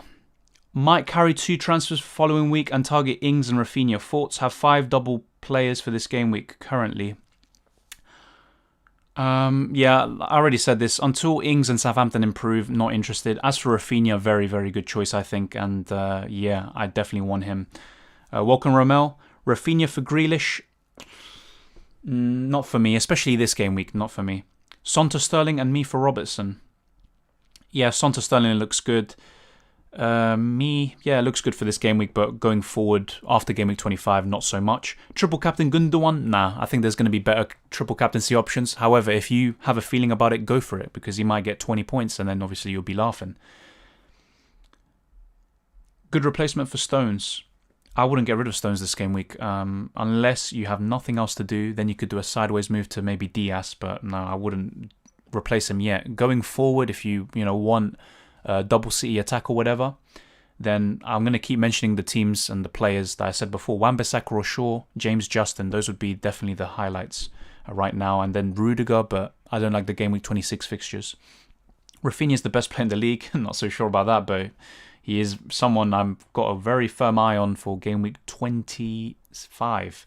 Grealish, Rashford, Werner or Lingard for a 1 game week punt. I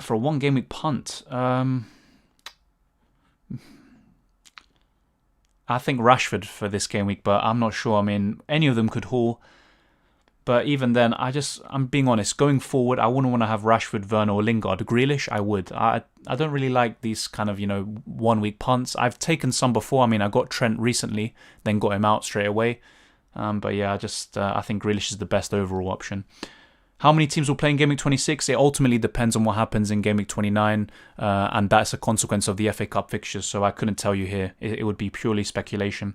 Imagine if Bamford got a hat-trick and an assist and a 4-1 win versus Palace, then yeah, that would be crazy. But yeah, I'm not going to get my expectations too high. I mean, Bamford does really well when he's on my bench. When he starts, he's kind of hit and miss. Wilson to Ashley Barnes or Wilson to Antonio. Still in doubt, will Vidra play or Rodriguez will come instead? I mean, they could play together. I mean, Chris Wood is out. Trying to think. Ashley Barnes, nah. Wilson to Ashley Barnes, I wouldn't do that. Wilson to Antonio. I mean, Antonio's great for this week, but going forward, I don't know if I want to have him because of the fixtures. So, yeah, I mean, if anything, I'm going to keep saying these names. Dominic Calvert-Lewin, Bamford and Watkins. I think those are the best players to get in preparation for the next 3 double game weeks. Personally, I think Gundogan will dry up and Sterling much better option, touch wood. I mean, the thing is, people said this about Gundogan, but he's been producing now for 10 game weeks. So I don't think...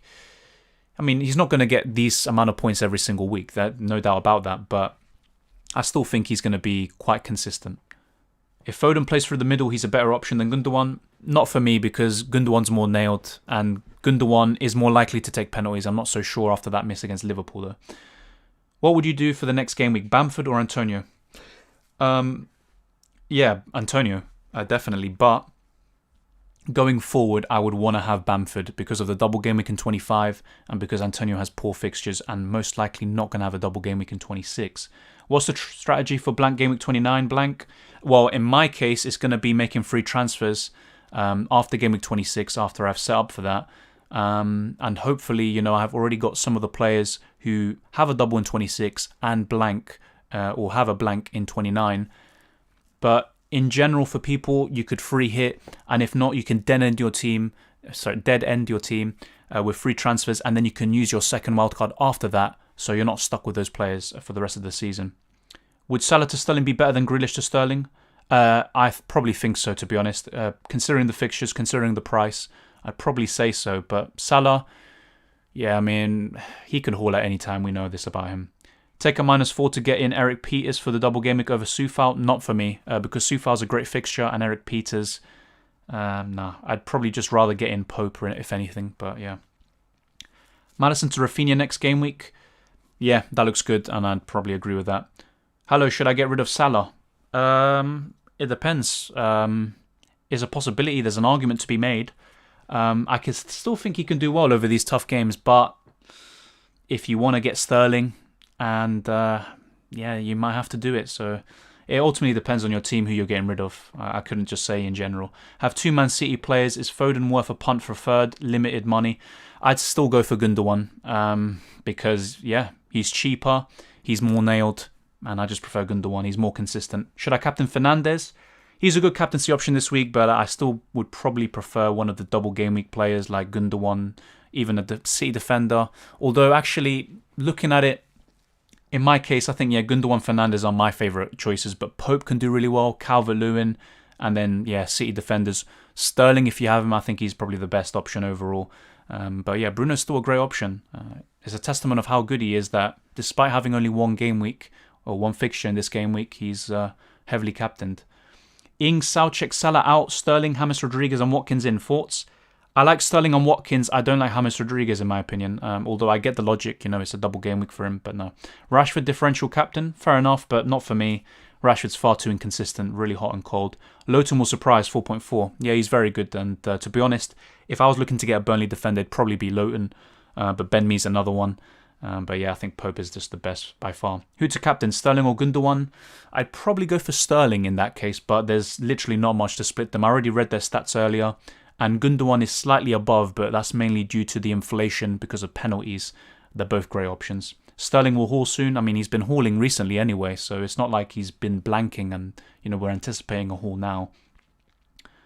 My transfer plans for game week 24 to 26, 2 free transfers. Game week 26, Soucek to Rafinha. Game week 25, Salah to Grealish. Game week 26, McCarthy to Martinez, Antonio to Kane. Thoughts?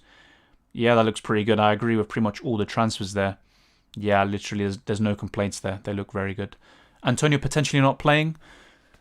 Not sure. I mean, the last time Moyes showed concern about Antonio, he ended up being injured for a long time.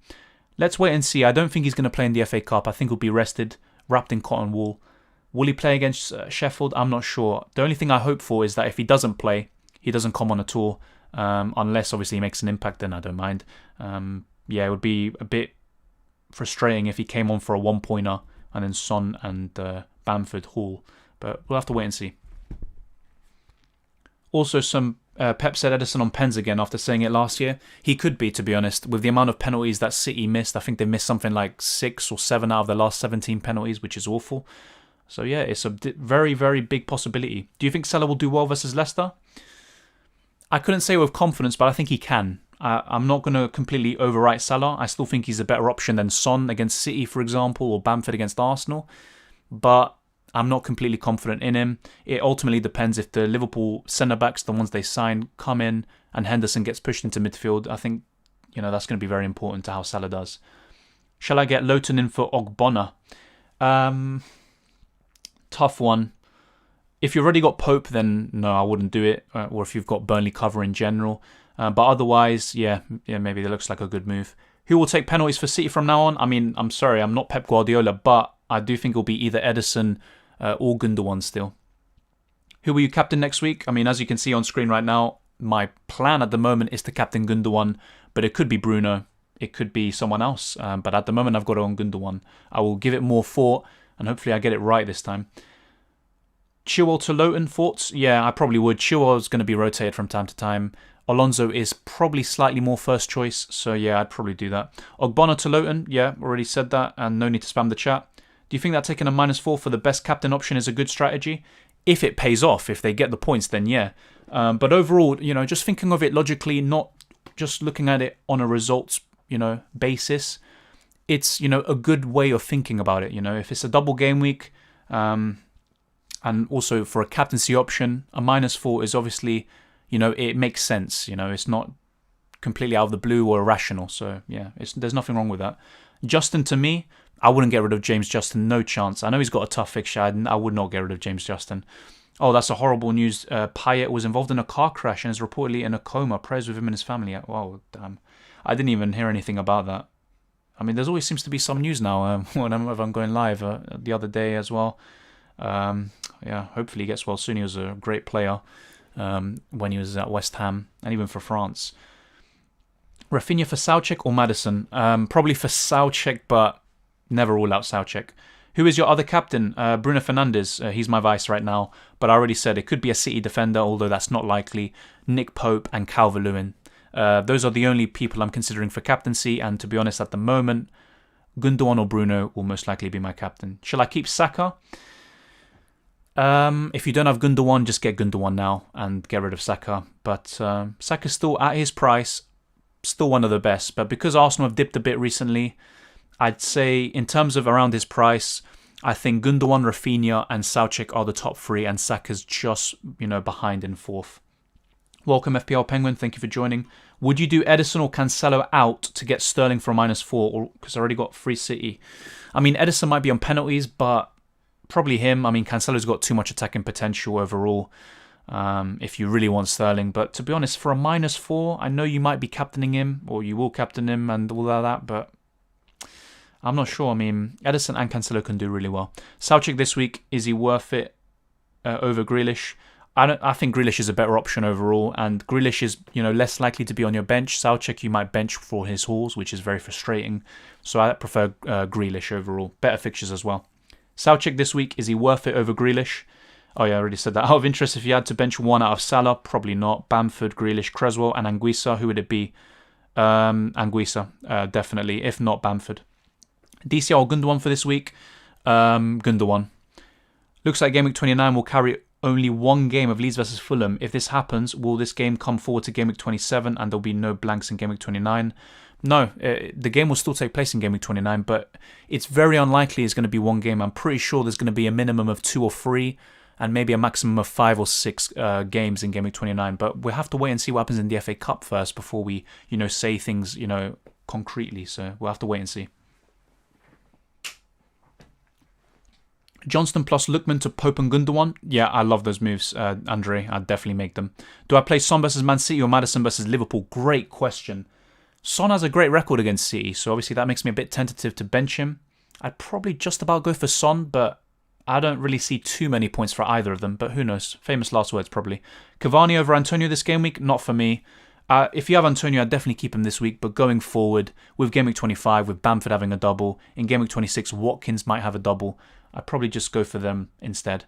2.5 million in the bank. Which 2 free transfers do you think is best for this game week and for the long term? Pope for Martinez, Pope for Johnston. Yeah, Pope for Johnston, definitely. I wouldn't get rid of Martinez. Why would you? Me for sure. Rodriguez for Grealish. Me for Soufal or Cancelo for Stones. Yeah, by far the best option from what you said was Pope for Johnston. I took out De Gea and Holding and got in Stones and Pope for a -4. Was that smart? I mean, they're probably better long term, to be honest. Yeah, I mean, you have to wait and see what the points say, but they're good moves on paper. Thoughts on maybe getting Areola this game week for my 4 million keeper. Then I keep Stones instead of getting Diaz. But if Fulham don't have a double game week in 26, I'll have to make an extra transfer for the bench boost.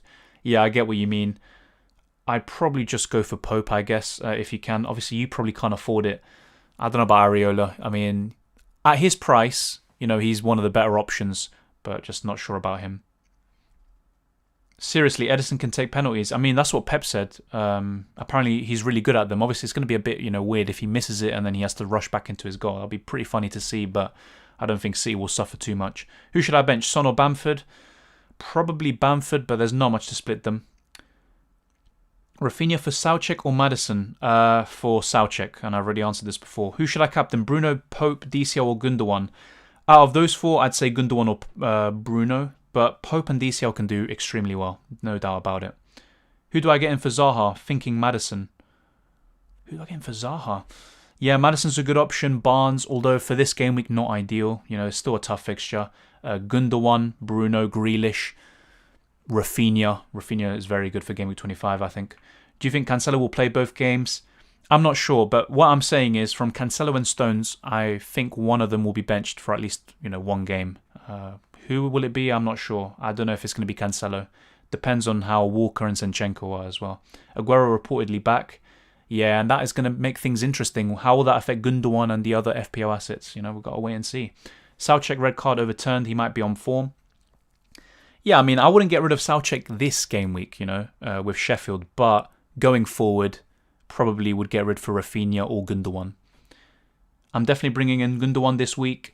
And should I bring him in for Maddison or Saka? If I bring him in for Saka, I can only get Shaw. And if I bring in for Maddison, I can get Shaw and Bissaka thoughts. I mean, that's a lot of permutations there.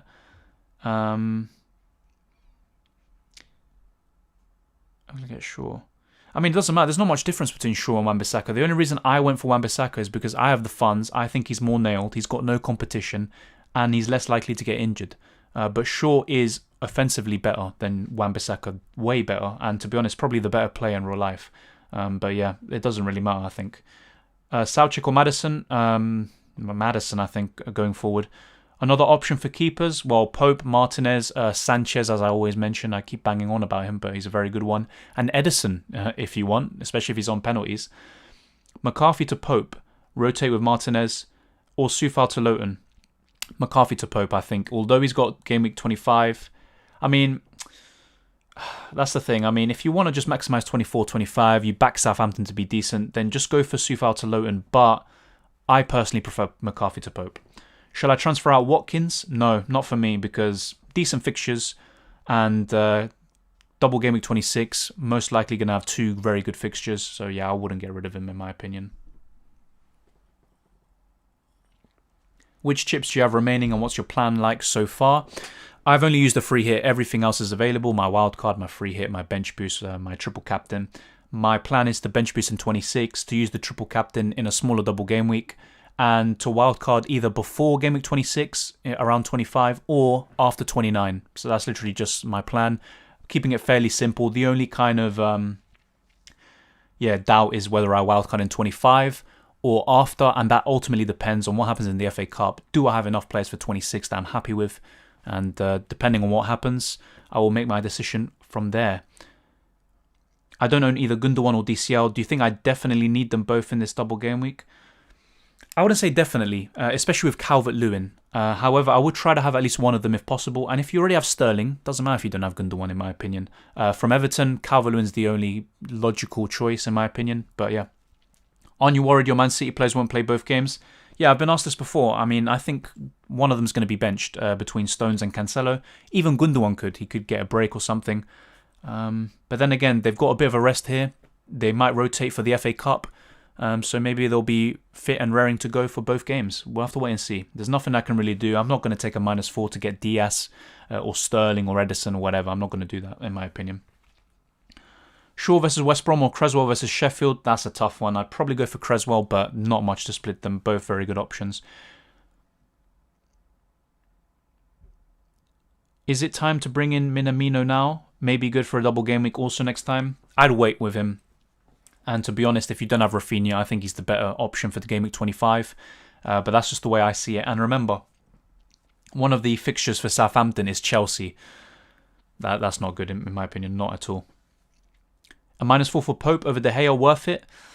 Ooh, I mean, probably not, because De Gea, double game week in 26, most likely anyway, and one of them's a very good fixture. Better long-term fixtures than Pope. Obviously, Pope has great fixtures in 24 and 25, but I probably wouldn't do that. I bought Pope in for Mendy, and Sterling in for Salah next week. I'm going to bring in Bamford or Dallas and Rafinha. Yeah, fair enough. That makes sense, to be honest. And yeah, they all look like good moves, to be honest. I want to get DCL in, but I also want Kane later, and I don't have the money to keep DCL and have Kane right now. What should I do? Well, unfortunately, it probably means getting rid of someone like Salah to facilitate a move to Kane. You can't have everyone you want.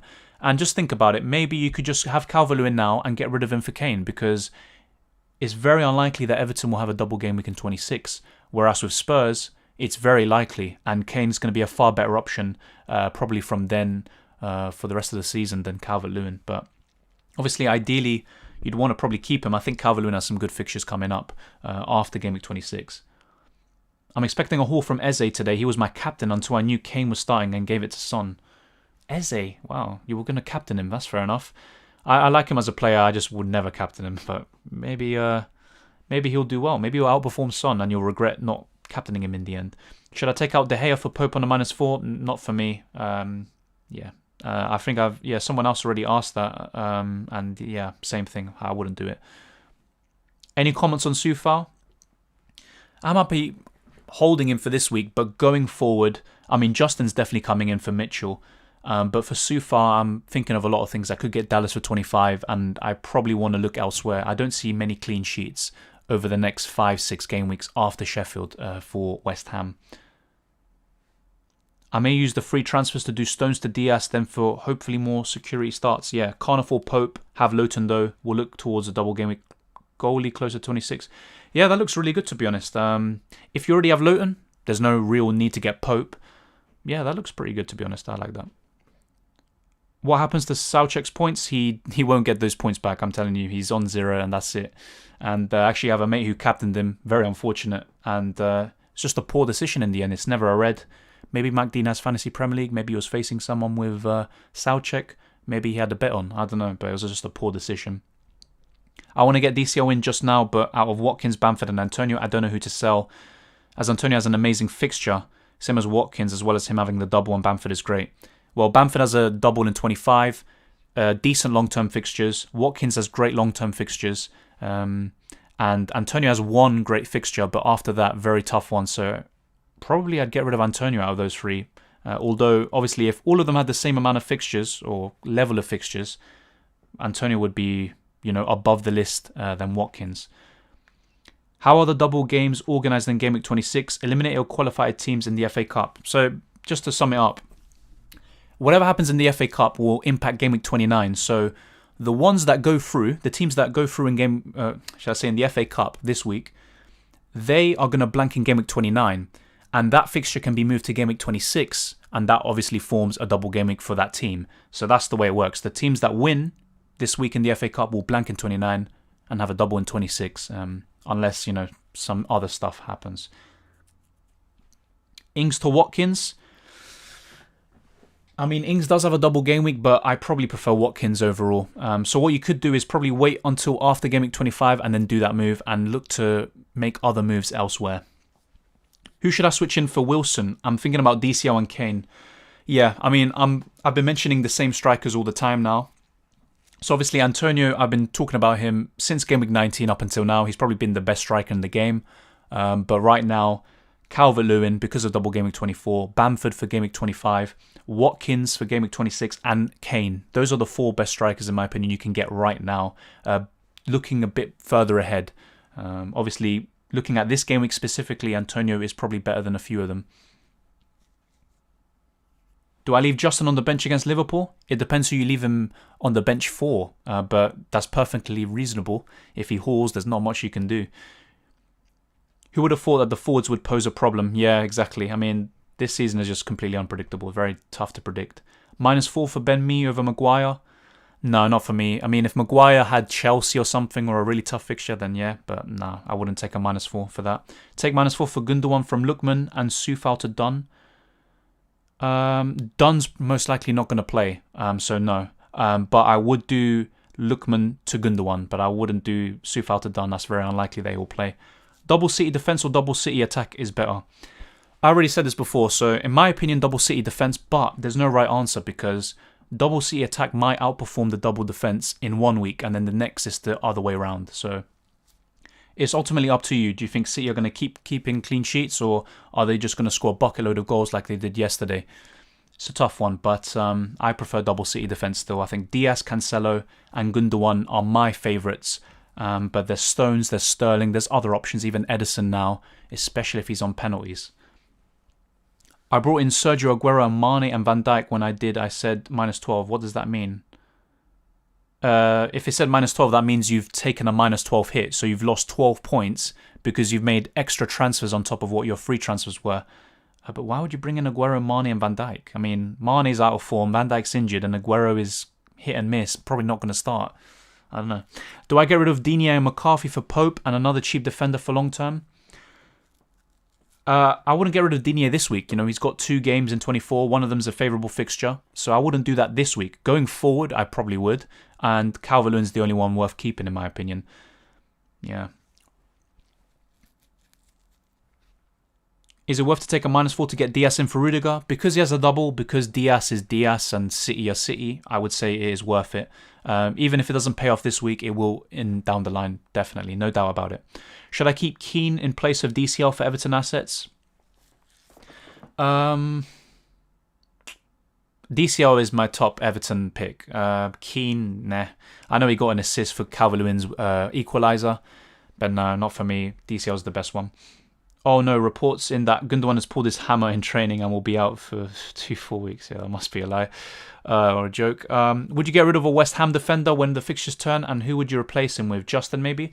Yeah, I've already said this before. So after game week 24, really tough fixtures for West Ham, and I'm probably getting rid of Soufal. I'm getting Justin in regardless, and I might get Dallas in for Soufal. So yeah, it would be Justin in for Mitchell, who's on my bench. I'll just show you my bench here. And yeah, Soufal would make way for Dallas potentially. If not, maybe another double Game Week 26 player. Thank you very much on your explanation for Game Week 26 double Game Week. God bless you, brother. Thank you. And to be honest, yeah, hopefully you're still here. Follow pages like Ben Krellin. They explain it far better than I ever could. And they also have spreadsheets and stuff, and you can plan ahead, and it will be very helpful for you. But thank you for your comment. Hi mate, new here. I want to bring in DCL for the double game week, but I have Watkins, Bamford and Antonio. Not sure on who to sell because of the fixtures. Yeah, that's perfectly reasonable. Probably Antonio though. If you're looking at the fixtures, then I'd get rid of Antonio. But if you think he's going to do well across them, then I prefer Antonio over Watkins. So I'm only saying I'd prefer keeping Watkins because of the fixtures long term. Otherwise, yeah, Antonio's a better player. Is it a good move to bring in Gundogan for Barnes this game week and captain him? Keep Gundogan until game week 27, then bring in Barnes again because of really good fixtures. Yeah, I probably would. Barnes is still a good option. He's still someone I recommend. Same with Maddison. But I probably would get Gundogan in. And he's a great captaincy option this week. -4 for double Burnley defence. Is it worth it? It depends who you get rid of. If you're getting rid of someone like Mitchell, who's going to be in and out of the team, then yeah, I would say go for it. But if you're getting rid of a good defender, especially who has a good fixture this week, then I'd say no, don't do it. Downgrade Creswell to Soufal and get Rashford in for Barnes? No, because you're going to have the same problem as you would if you had Creswell, albeit with probably less bonus points and less attacking potential, because Soufal's going to have really tough games coming up, and you could just move to someone else instead. So I wouldn't do that. And Rashford, good fixtures over the next 2 or 3, but going forward, Bruno Fernandes, in my opinion, is enough cover for United attack. Although obviously Rashford would be my second pick, still not really. I'm not too convinced with him. I think Leeds versus Arsenal will not be good for Bamford. Maybe no goal. Dallas may be good for clean sheet. Nah, I think if Arsenal are on it, I think Arsenal will score and probably win the game. It could be similar to what happened in the FA Cup last season when Arsenal won. I think it was 1-0.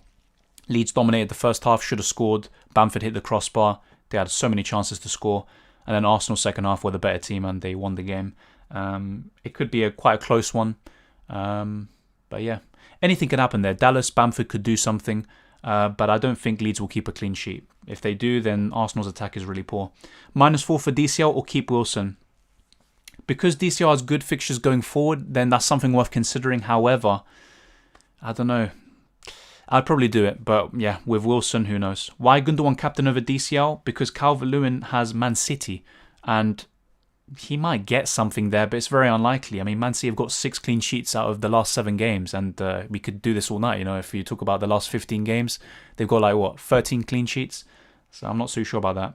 So do you think Watkins is better than Antonio? As a long-term asset, yes. And also, very likely to have a double game week in 26 and more double game weeks in the future. Antonio is very unlikely. And if he does have a double game week in 26, ultimately it depends on if they beat Man United in the FA Cup. It's going to be a very tough one, in my opinion. So that's why I think Watkins is probably a better long-term asset, just because of the fixtures, purely fixture-based. As an asset overall, if they had the same amount of fixtures, same level of fixtures, I prefer Antonio. I have Stones. Is it worth to get a -4 and bring in Diaz instead? No. That's what I'm saying. I mean, I could do something like that as well. I just don't think it's worth it. Stones might miss one game, whatever. But they're not exactly games you're, very confident City will keep clean sheets in. So, yeah, I wouldn't take a -4.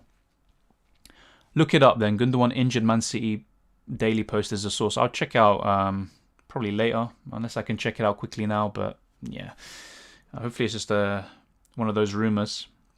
Checking now. I don't see anything right now. Yeah, apparently Thomas Partey's injury is not serious as well. Could be back against Leeds. Obviously not really FPL related, but that's big for Arsenal. Could impact Bamford, could impact Dallas and Rafinha and all these players. Yeah, I don't see anything about Gundogan. So it could be a rumour, a bad one.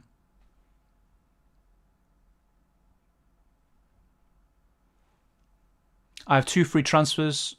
Wait, I think I answered this question already. Should I bring Sterling in for Mane and me for Dyer, or only bring Stones in for Dyer and roll the other transfer? I like Sterling in for Mane. I like that. And yeah, if you can afford Stones in for Dyer, definitely make both of those moves. If not, me, he's fine, and you could do that. Which defender should I bring in for Game Week 24? I got Pope, Diaz, and Cancelo. For Game Week 24, you've got Pope, Diaz, and Cancelo. Probably a Man United defender, Wan-Bissaka or Shaw. Who's your best Burnley fullback? One will probably be nice entering this week. Lowton. Probably Lowton because when Taylor's back, although I think it's going to be around March now, Peters will lose a spot. And I think Peters is slightly injury prone, so I'd probably go for Lowton. Also a good price. Are we surely going to know who is doubling and blanking 29 after the FA Cup games midweek? Well, we know who's going to blank in 29, but those fixtures might be moved to another game week, not necessarily in Game Week 26. It all depends on external factors as well. But we're going to have a much better idea for sure. So I would try to hold off transfers, especially if you're looking at Game Week 25, 26 in particular, until obviously the FA Cup games have finished. It's not like everything's going to be set in stone and you can just literally make every move, but you're going to know much more and you're going to know what's very likely to happen and what's impossible and what's unlikely to happen. So yeah, hopefully that answers your question. Who to bring in now since Gundogan just announced as out for 3 weeks? I mean, like I said, I didn't even see that he's out. If I see something, then obviously that's a big blow. Let's say Gundogan is out. I would probably say, looking at Game Week 25, Rafinha. For Game Week 24, obviously, if you have enough money to upgrade to Sterling, I think that's a logical and sensible move to make. But yeah, I mean, I doubt he is. Obviously, he did take a knock against Liverpool, from Thiago. He stayed on, scored 2 goals. So obviously, maybe not completely out of the question. Bench Son or Bamford? I'd probably bench Bamford, but there's not much in it. Yes, then I will not take the -4 for Stones to Diaz. I'll take your advice, bro. I mean, it's ultimately up to you, but I personally don't think it's worth it. Unless Diaz scores or assists or whatever, gets a lot of bonus points, it most likely won't, result in what you want. Should I get Calvert-Lewin in for Ings? Yeah, I probably would. Despite the fact that Ings is likely to have a double game week in 25, I just prefer Calvert-Lewin long term. So yeah. Mate, Gundogan isn't out. The sources are useless. The source you should trust is Pep Guardiola. Yeah, we'll have to wait and see. He might be onto something. Sometimes these kind of low-key sources end up being true, but I ultimately don't think it will be. Pep said nothing about Gundogan being injured after the game. We'll have to wait and see. If something has developed recently, then it's something worth keeping an eye on, but hopefully he's fine.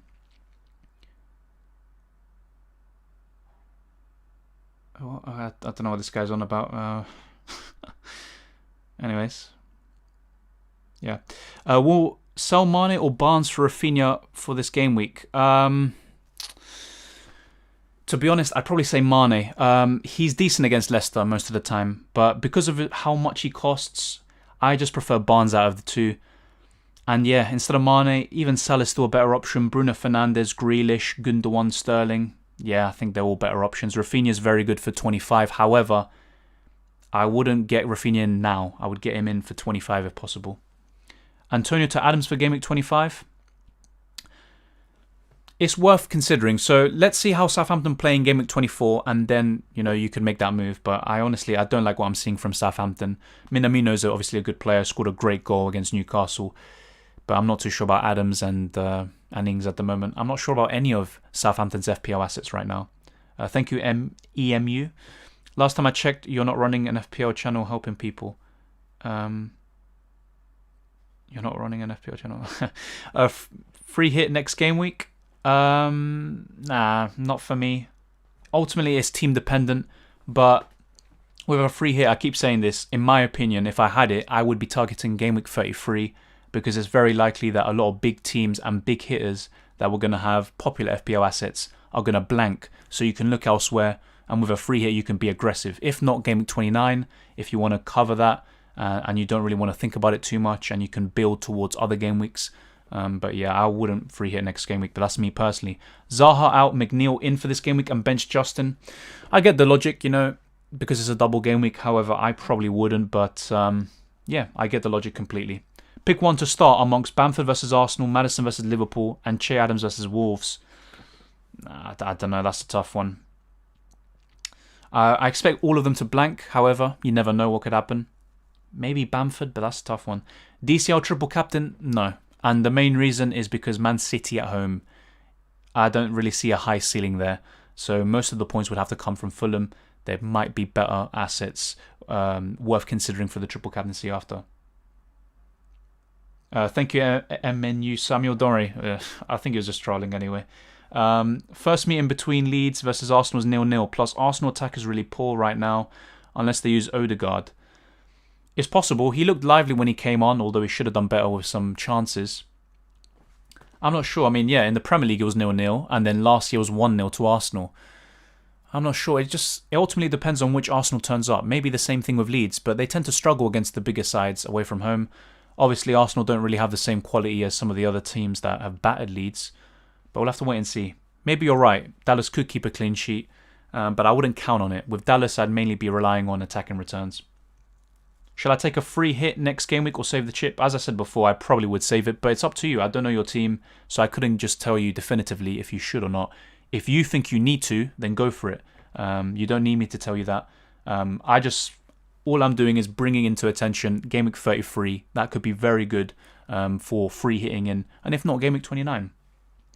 Yeah, I understand that menu. Thank you, yeah. Yeah, don't worry, man. Don't worry about it. Thank you for that. Best Burnley fullback to get entering Game Week 24? Lowton. Yeah, I'd say Lowton. Definitely, Kevin. Hopefully you got that. Did you wildcard? No, I haven't. I've used my first wildcard around Game Week 5 or 6. I've still got my second one intact. I've only used my free hit. As you can see here, I played in Game Week 18. Still have my triple captaincy, my bench boost, and my second wildcard. It's all there, which is pretty good, hopefully. Worth attacking the double game weeks with hits or play it more conservatively with 7-8 single game week players? Very good question, Oliver. Thank you for that. I think it is worth it at times, but don't take hits for the sake of it. Do you know what I mean? But it is worth being aggressive from time to time. Taking a -4 or -8, even maybe a -12 in a major double game week, it could be worth it. However, I wouldn't do it for the sake of it. Just do it if you think you've got a good asset, not only for that double game week, but also long term. And the player you're getting rid of, you're not really sure of, if you know what I mean. So, yeah, do a bit of a mixture. Be calculated, be tactical, but also be aggressive when you want to be or need to be. I'm wildcarding in 25 with a free transfer this week. Which pump would you go for just for this week? Yeah, Dylan, tell me which players you have. And then, yeah, because I might be mentioning someone, let's say, for example, Shaw, Wan-Bissaka. I could be mentioning Antonio, Soufal, Creswell, and you have them already. So, yeah, let me know, and then I'll give you a good answer, hopefully. Sorry to ask you, mate, are you a football pundit or a sports reporter? You know the stuff, keep it up, mate. I'm neither, to be honest. Yeah, I'm literally just talking football with you lot. But yeah, I'm not a football pundit or sports reporter, definitely not. Start Target or Aspilicueta? Probably Azpilicueta, because Newcastle at home I think is a much better fixture than Brighton away, especially right now. But to be fair, Newcastle are actually, let's actually look at the stats quickly. Surprising, over the last 4 games, Newcastle are 5th for highest expected goals. So something worth considering. But then when you look at the lowest expected goals conceded, Chelsea are bottom, even lower than Man City. Although to be fair, they just played Liverpool. So yeah, basically one of the best attacks recently up against the best defence in the last 5 game weeks or last 4 game weeks. So tough one, but I still probably would go for Azpilicueta. Do you think the chance of West Ham keeping a clean sheet is higher than Antonio scoring? Very good question. I think Antonio has a higher ceiling, but yeah, I think West Ham are more likely to keep a clean sheet because Sheffield are actually, decent defensively. It's just their attack is very toothless sometimes. So, and if you think about it, their goal against Chelsea was an own goal. It was a mix-up between Rudiger and Mendy. So I think, yeah, if you have Cresswell, for example, he also has assist potential. I probably would prefer him, but I wouldn't bench Antonio this week. Definitely not. Pope and Holding or Areola and Stones for Game Week 24? Very good question. Damn. I mean, probably Areola and Stones. Definitely. Especially considering for Game Week 24, I don't really like Holding or Arsenal players. Would you sell Richarlison for DCL if you had him? Yeah, I probably would. Richarlison can be lively. He could maybe even haul this week, but I prefer DCL. Start Soufal or Shaw? It's 50-50, literally. I think Shaw's more likely to get an attack in return, but Soufal's more likely to keep a clean sheet. Probably just go for Soufal, but I try to start both of them. If you had Phil Foden in your team, would you captain him over Gundogan? Probably not, because Foden, he tends to get, rested every now and then, even in the absence of De Bruyne. To be fair, Foden started 4 of the last 5, but he got benched against Burnley, and Gundogan got an assist there, so I prefer Gundogan there. Start Soucek or Dallas this game week? Good question. Good question. I'd probably start Soucek. Yeah, I probably would.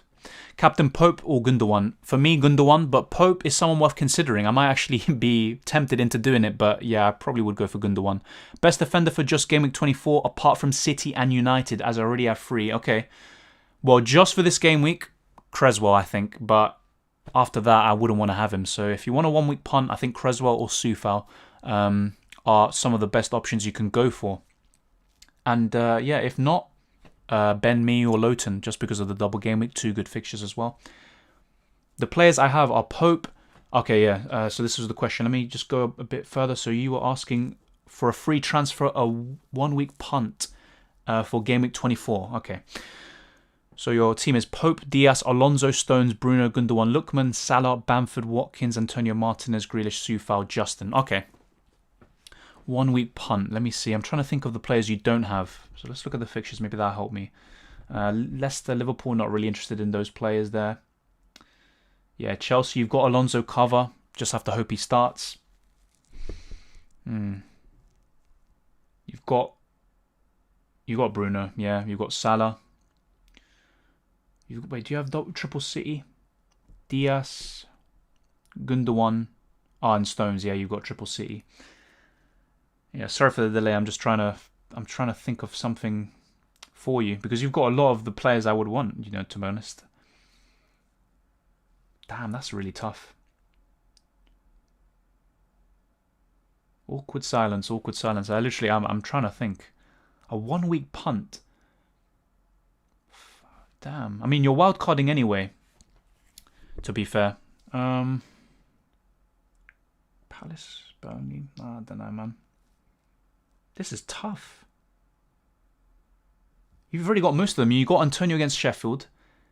You've got Soufal.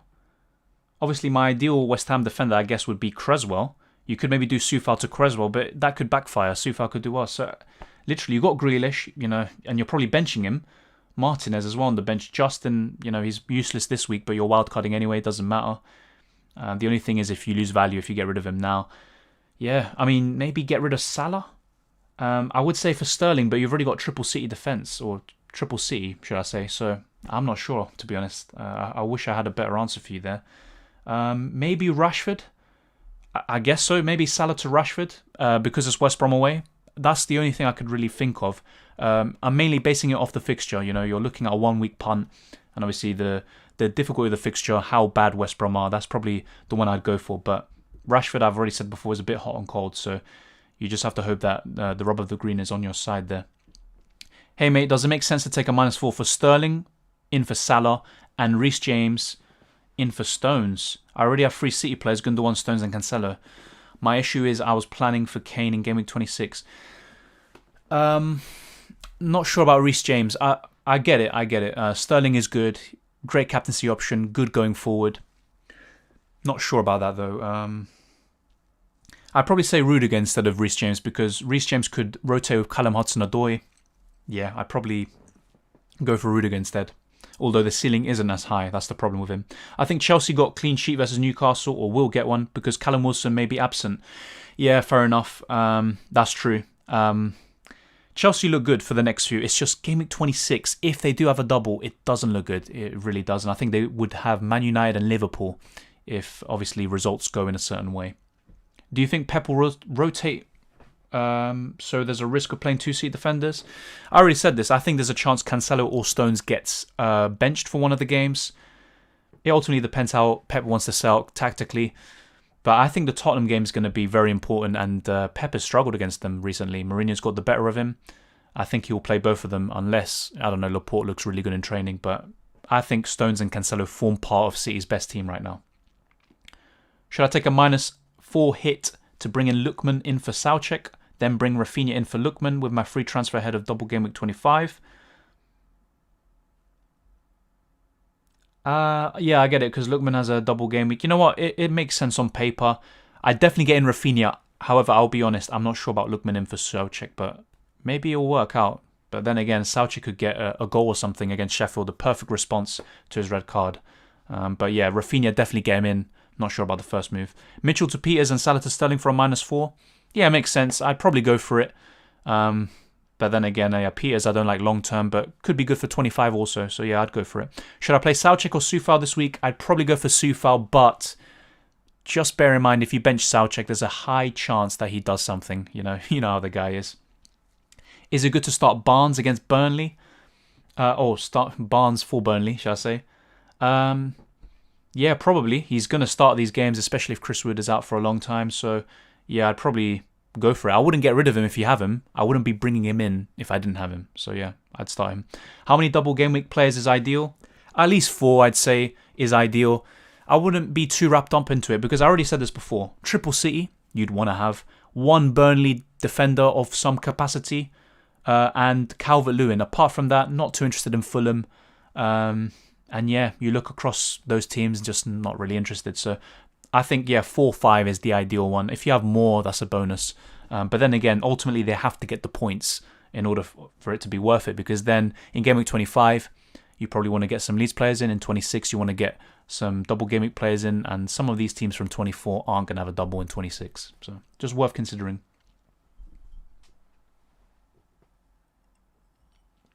Lowton or Sterling for captain? Thinking a possible double clean sheet.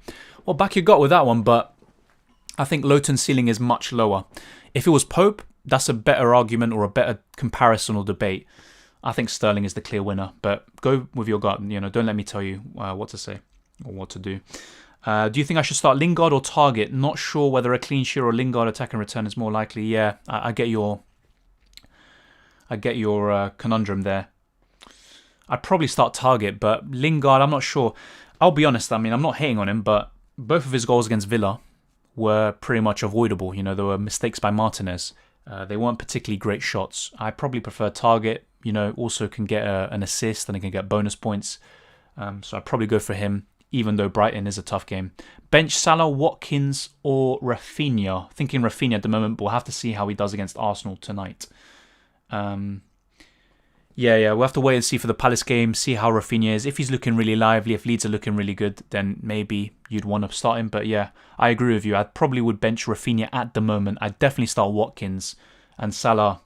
I know it's a tough fixture, but, Son and Cresswell. Yeah, I already answered your question, ST Sports Hits. There's no need to spam the chat. Yeah. Pope, Digne, Shaw, Cancelo, Diaz, Salah, Bruno, Grealish, Gundogan, Antonio, DCL. Thoughts? Yeah, that's plenty of... Yeah, that's a good team. Yeah, you got a lot of double game week players. That looks pretty good. Yeah, there's nothing really there. There's the weakness. Maybe I'll go for a United defender or another Burnley defender. Yeah, if you already have a Burnley defender, I would probably just go for a United defender. Just because of the long term. But Burnley are looking good. I'll be wrapping up soon. I'll answer any remaining questions. Thank you to everyone who's joined in. Over 100 people watching. I really appreciate it. And if you haven't already, smash the like button and subscribe if you're new. It really helps out the channel. And yeah, this is my first reaction stream, but I do deadline streams every single week, 1 hour before the deadline.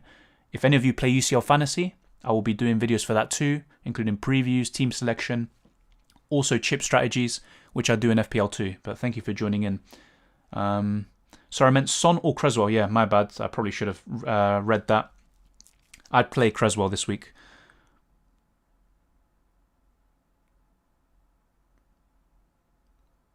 Yeah, let's see. I've missed a few questions from before. I'll try to get to them before catching up now. Apologies for that. James Rodriguez or Rashford, a good 1 week punt? I think Rashford. Obviously, Rodriguez, Fulham, if he does well there, then even 1 or 2 points against City is obviously, a bonus, and he's probably the better option. But I'm not sure. He's a bit of an injury doubt. I just prefer Rashford, I think. Will Stones start both games? Got him in my team. I don't know. There's a chance that he might get benched in one of them, but obviously I'm not going to claim to be, an insider or, Pep, because ultimately it's up to him, but there's a chance of him or Cancelo being benched. There's no doubt about that. There's not much of a break between both games, so yeah, just be wary of that, and if it happens, it happens. There's not much we can do, but I'd be surprised if he starts both games, and if he does, obviously we're laughing. If I transfer out Antonio just now for DCL and then West Ham win against us in the FA Cup, I'm going to heavily regret, but I'm confident. Yeah, but then again, if they win, their other fixture will be Arsenal. And true, Arsenal can be easy at times. Antonio could do something. I mean, he did score last time against Arsenal. But it's not a great set of fixtures for the double game week. Man City and Arsenal, this doesn't look good. So I get it that you would regret it slightly, but I don't know. Appreciate your thoughts, mate. Thanks. Thank you, Carfief. Very good, nice name. And it's Carl with a K. Kane back. Would you bring Kane in? I would if I could, but I'm just looking at it, and I've got Antonio, I've got Calvert-Lewin, and I've got Bamford. I'm keeping Bamford for sure. Calvert-Lewin I'm probably keeping. And Antonio, tough fixtures, but I might just get Watkins instead. I've already got Son, but if I already use my bench boost, I would be prioritising the triple captaincy. And Kane, probably one of the best options overall for the whole season in Game Week 26. If they have those 2 double Game Week fixtures that I said, yeah, he is triple captaincy material in my opinion, unless obviously he gets injured, but that's outside our control. Wan-Bissaka or Antonio bench, that is tough. I'd probably just start Antonio, but Sheffield are tough. They're tough to obviously score against, so it's not that simple. Should I play 4 defenders with Soufal, or should I bench him and play Son? Well, I've got something similar. I'm playing Soufal over Son, just because he's more likely to get 6 points, but never write off Son. He's got a great record against City, so yeah, it ultimately depends how the game pans out. If City play a high line, if they fall into Mourinho's trap, then Son could be in for some joy, but if City are solid defensively, if they're a bit more intelligent tactically, then I think Son's going to struggle to score even with Kane. It ultimately depends how Pep sets up. Soucek or Son or Grealish to start? Grealish for me, but Soucek also, runs it close, and Son, you can never, rule him out. Is it a good time to wildcard? Yeah, it is a good time. Even next game week, of course, which is going to be very popular ahead of game week 25. Yeah, and if not, after game week 29, after the blank game week, and then you can build your team for the rest of the season. There's plenty of good times to wildcard, and sometimes you might have an injury crisis and you have to. But if you want to, maximize certain chips and stuff like that, then it's worth considering. But yeah, thank you for your question, and ultimately team dependent. If you comment on future posts or stuff or future videos with your team, then obviously I could give you an even better answer for your question, and I could maybe give you a specific game week. What is the ideal total overall points for an FPL season? I honestly couldn't say, because in 1 year, 2,200 or whatever could be, very good. And then in another year, it's kind of average. it ultimately depends. We have to wait and see how this game, or should I say this season, pans out. I honestly just don't know, but you want to have at least over 2,100 if possible. But you never know. Maybe that's going to be a respectable score this year. But ultimately, don't think too much about overall rank or overall score. Try have fun, but obviously if you're trying to win your mini leagues, especially cash ones, that's a different story. Do you think I should play Antonio or Watkins? I'd play Antonio for sure. Watkins has a tougher fixture against Brighton away, but that's a tough one. What do you think about bringing Cavani in for Antonio ahead of a possible double game week for United? Yeah, I get that logic. I would hold off this week. I know they've got West Brom away, but I would wait after for game week 25 when Antonio has Spurs, then he has City, and then I'd make that move for Cavani. But even then with Cavani, the point still stands. I think he's going to rotate with Martial from time to time. That puts me off. Can I just say how much I respect you being live for 2 hours answering people's questions for basically all this time? Your channel deserves to be much more noticed. I respect you and your channel. Thank you, MNU Samuel. And thank you for your questions and comments throughout the day. I appreciate it. And I actually haven't realised it's been like a long time now. I mean, it's been nearly 2 hours now. My voice is kind of finished, I won't lie, but whatever. It's a good day. It's a good day. Thank you for your comment. It's me. Is me a good option as a defender? Definitely. So for this game week specifically, a Man United defender, City defenders, a West Ham defender, a Burnley defender, even a Chelsea defender, they're all the best you can get. So Ben Mee is no exception. Him and Lowton are my ideal picks from the defence. But obviously I went for Pope. He's just one of the best keepers you can get. So that's why I went for him. But Ben Mee is probably the second or third best choice from Burnley. He's a good option, no doubt about it. And he could even get a goal. Who knows? Liking the vibes here, first time watching. Thank you, Adrian. And hopefully I can see you here for more live streams and videos. Appreciate the comment. DCL for Antonio, thoughts?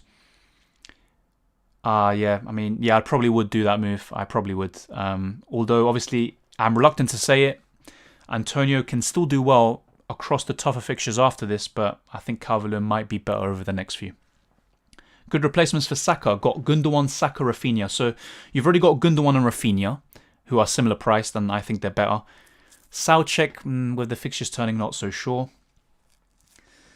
How much money do you have to play with? That's the thing. If you can, obviously, I'd say Grealish, Barnes, Maddison, Sterling, Bruno. Pedro Neto is still decent, I think, but Wolves are awful, so that kind of puts me off. Yeah, you've already got two of the best ones around Saka's price, so otherwise, they're no-brainers, really, in my opinion. Yeah, let me know if you like any of those. Chris Wood or Bamford? Bamford still, because he's got a double game week in 25. Yeah, Bamford definitely. Better a long-term option as well. And isn't Chris Wood an injury now anyway, but we'll have to wait and see. Martinez, Diaz, me, Cancelo, Creswell, Bruno, Soucek, Sterling, Captain, Grealish, DCL, Antonio, bench, Forster, Son, Bamford, Justin. Thoughts? I agree with the bench, I think. Maybe you could play Son or Bamford instead of Soucek, but that's playing with fire. I agree with your starting lineup. I like your captain. Looks really good, Harry. When to free hit? Thank you, Tariq, for your question. So, as I said before, I would be looking at Game Week 33, which is going to be a blank game week for some teams or some of the big hitters.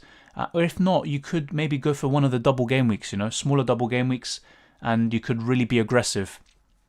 Otherwise, the sensible or, the popular choice is free hitting in 29, but I would wait and see the fixtures first before committing to that. But thank you for your question. Shall I captain Wood? Not for me. And I think I saw something in this chat about Sean Dyche saying he's out until March, unless it's Charlie Taylor and someone else. But yeah, either way, I wouldn't captain Chris Wood. I send you my team on Instagram if you would take a look and recommend any changes. Thanks. I'll have a look, Ben, after the stream is ended, and definitely I'll look. Thank you for that. I've still got some catching up to do. My apologies for that. Give me 1 second. And before I wrap up. Bamford, Shaw, Creswell, and Song. Can you please pick two? Shaw and Creswell. Yeah, that's what I would go for, Ethan. Do you think I should use my bench boost in Game Week 26? Probably. If you've already used your wildcard, then you can still have a really good team for Game Week 26. However, let's say you've already used your wildcard and your team isn't looking particularly great for 26, then maybe save it for another time. Otherwise, if it's looking good for 26, I think you should go for that. But it's up to you ultimately. Marius says, De Gea, Martinez, Soufal, Stones, Cancelo, Wan-Bissaka, Holding, Bruno, Salah, Grealish, Soucek, Gundogan, Bamford, Antonio, Richarlison, 2 free transfers, 3.5 million in the bank. What transfers to do and what's the best lineup? Thank you. I probably, looking at that, I'm trying to look for weaknesses. Probably Holding I'd get rid of. Even De Gea, you know what I'd do? I'd get in Pope for De Gea, because you've already got Wan-Bissaka. I know it's West Brom, so you might not want to do that, but I think Pope should outscore him this game week and in game week 25, and also a better long-term option. You've already got Wan-Bissaka anyway, so it doesn't matter. And Holding is another one I'd consider getting rid of. Then again, there's the West Ham assets going forward. I've talked about the fixtures turning. You've got triple West Ham. That's something worth considering. You could do Antonio to Watkins, Calvert-Lewin. Yeah, there's plenty of things you can do. So, yeah, definitely Pope for De Gea is what I would do. In terms of lineup, yeah, bring in Pope, start him. I'd start Soufal, Stones, Cancelo, Wan-Bissaka. I'd start Bruno, Grealish, Gundogan and Salah.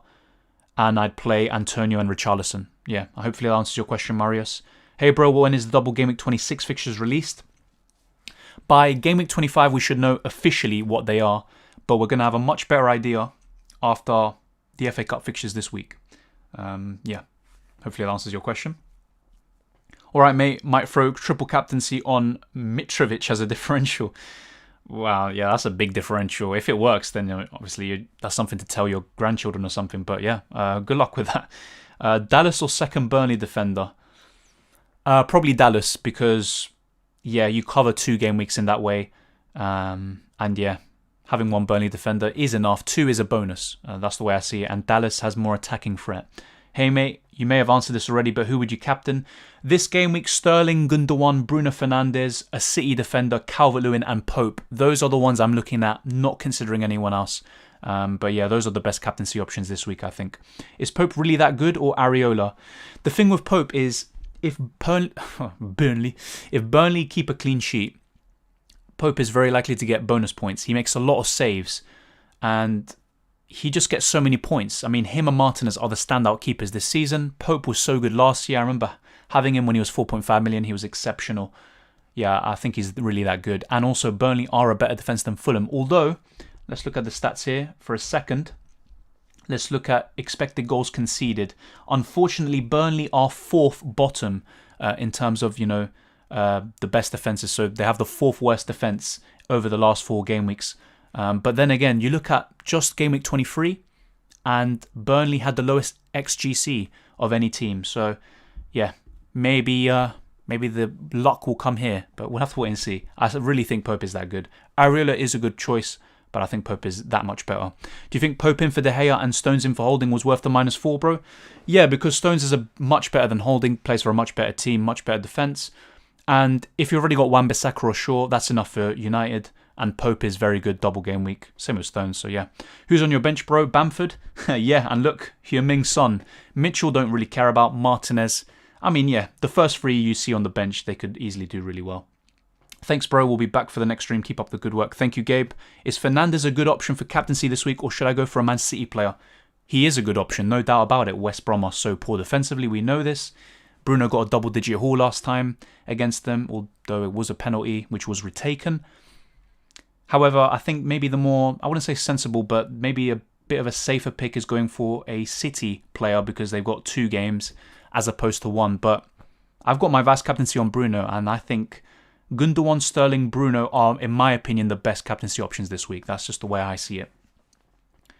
The longer you've been streaming, the higher the numbers get. You've been helping everyone out for a while today now. It's certainly appreciated. Thank you, Marco. Yeah, I mean, it's all fun anyway, talking about FPL and... yeah, everyone helps out each other. Nice stream, mate. Thanks for answering my questions. I'm going to leave. I'll be back next stream. Thank you, Harry. Appreciate you being here.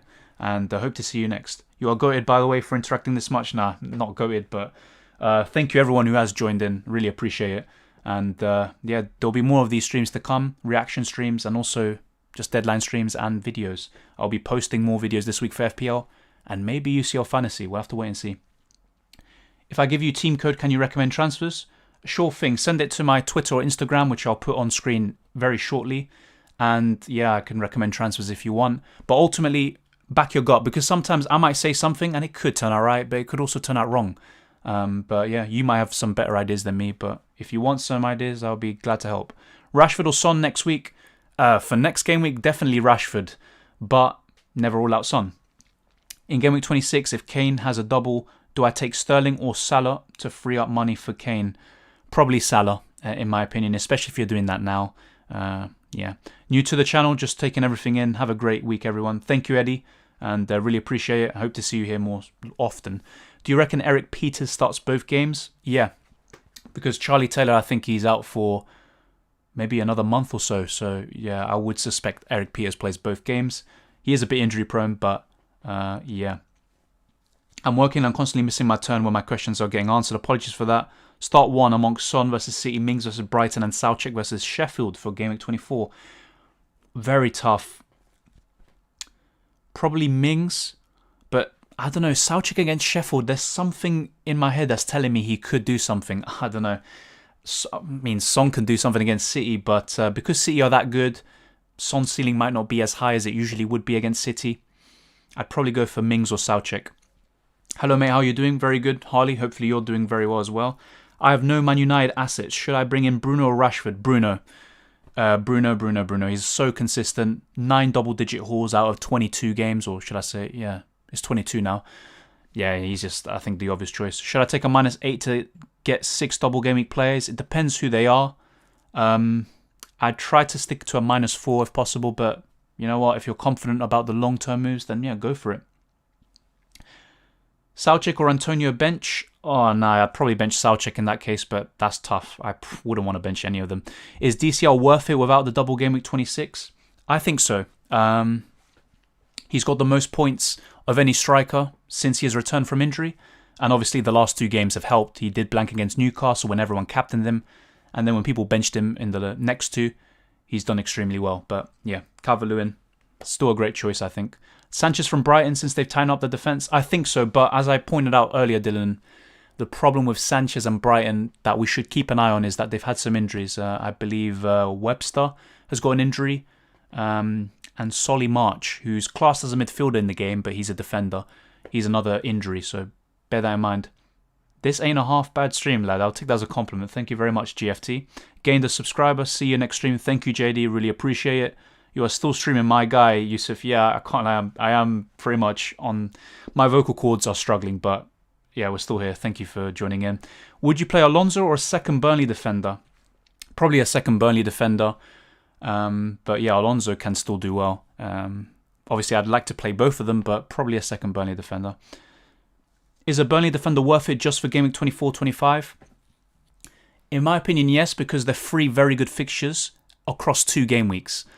And they could actually have a double game week in 26 as well. Although, if we're being honest, I think what is it going to be? Maybe Tottenham and Leicester. If they have a double game week, that doesn't look too good. But we'll have to wait and see. I still think it's worth having one. Doubling up is a bit more risky, but still worth it maybe for the next 2. What's your Instagram? I will be putting up on screen shortly, but it's the same as my YouTube name, Dylan_RCM. Thank you for that. I already took a -4 to bring in me. Should I take a -4 to bring in Pope as well? I have Martinez starting right now. Thanks, mate. Yeah, Gabe, I wouldn't take a -4 to get in Pope for Martinez, but if it's Pope in for a second keeper, especially a useless one who doesn't play, then yeah, I'd do it, but not for Martinez. Thank you for your question. Soucek or Bamford bench? I would probably bench Bamford, but that's a tough one. Either of them could come back to bite you. Faris asks, what should I do with Robertson? I'd probably sell him, to be honest. Man United defender, City defender, Burnley defenders, all in fashion at the moment. Chelsea, yeah, there's plenty of options elsewhere in my opinion. Soucek will play. Yeah, his red card got rescinded because it was the wrong thing to do anyway. So yeah, he is going to play most likely. I would be surprised if he doesn't. He's so important to West Ham. Probably one of their best players. Is Gundogan really as good as he seems? I mean, he doesn't necessarily even shoot much. He looks like a trap. I get your concerns. I was thinking something similar before I brought him in, but I think he really is that good. Not even just FPL wise as a player, he's quality, but he's taken it to another level this season. He's just so clinical, but he does have plenty of shots. If you look at his XGI, his expected goal involvements, he's top of any midfielder now, even above Sterling. But obviously worth mentioning, as I keep saying, he is on penalties. That skews it a bit, but he is very good. Wow, you've been streaming for so long. I've already had 2 online classes and you're still here. Online classes, I mean, yeah, it's kind of a nightmare, no? When you're trying to do your best with your grades. But yeah, thank you for your question or for your comments, Blue FPL. Always here, really appreciate it. Glad to see your captaincy luck change.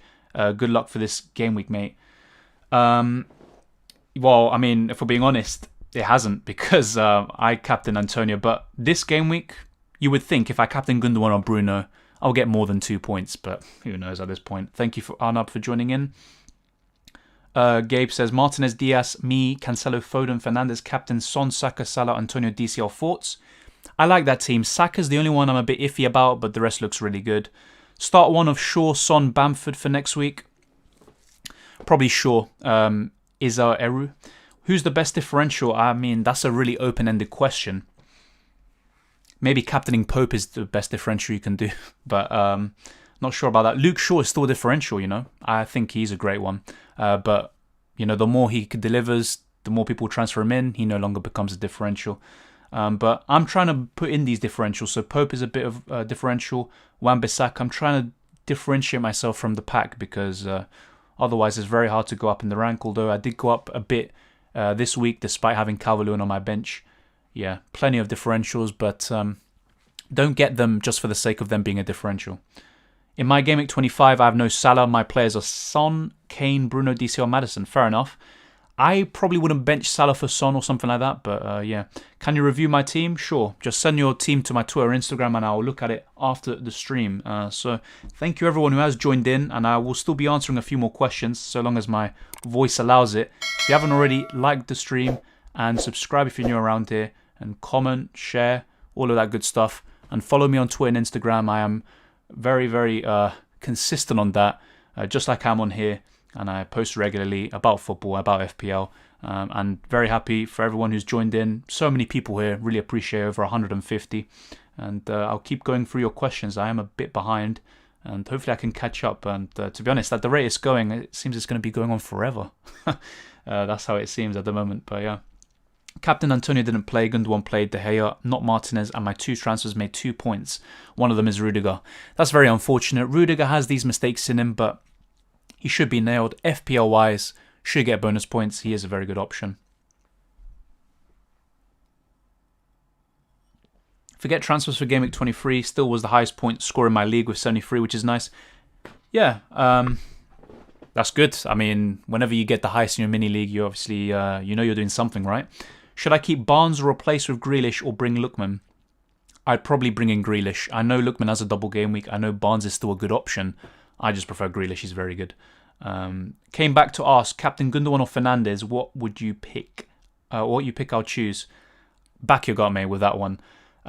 You could literally captain either of them. Even I might go for Fernandes, but Gundogan has 2 fixtures. He's in great form. The highest XGI of the last 4 game weeks.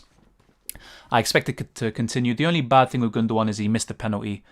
So if we're being honest, probably going to be off them now. Maybe Edison will take. So that's a big negative now. But yeah, Bruno has the best fixture by far of any player. And if it was a single game week, Bruno's the clear winner. But because Gundogan has 2, maybe I'd go for him. But back your gut with that one. You don't have to obviously rely on me for that. What do you reckon? Final question. Big Hazard, Maguire at the back or the Russian Prince Soufal? Reckon Soufal more nailed for the clean sheet, but Harry's big head is due to get on a ball soon. Yeah, that's a tough one. Both could do really well. I'd probably still go for Soufal, but back your gut on that one. It's a 50-50 call. Both likely to get a clean sheet on paper. Both likely to get an attack and return compared to most game weeks. So yeah. Digne or Wan-Bissaka? Would have preferred Diaz, but I also have 3 Man City assets. For this game week, Digne, but overall, Wan-Bissaka. So that would be my answer to that. Any tips on me getting a captaincy return? Haven't had one since Game Week 14. That is, I mean, I've been on and off with captaincy returns. I've got, I think now 11 out of 23. Very poor. So that's more blanks than returns. Very, very poor. What I would say probably is don't follow the crowd. Don't be influenced by stats and opinions of others.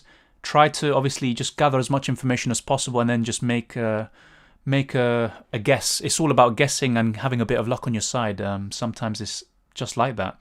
But yeah, I just ultimately back your own gut and sometimes being different is a good thing, but don't do it just for the sake of being different. And yeah, you don't just have to captain someone just to protect your rank. Yeah, don't do that. Where did you see that Charlie Taylor's out for a month? I think someone on the chat said, I think in a Sean Dyche press conference ahead of the FA Cup game, he said that Charlie Taylor is out for a month. Yeah, I'll actually check now. I think I can check on Fantasy Premier League if he is marked out, but I don't think they've updated it yet. I think Soucek is still, it still says he's suspended. Let's check. I think a friend of mine has got Charlie Taylor.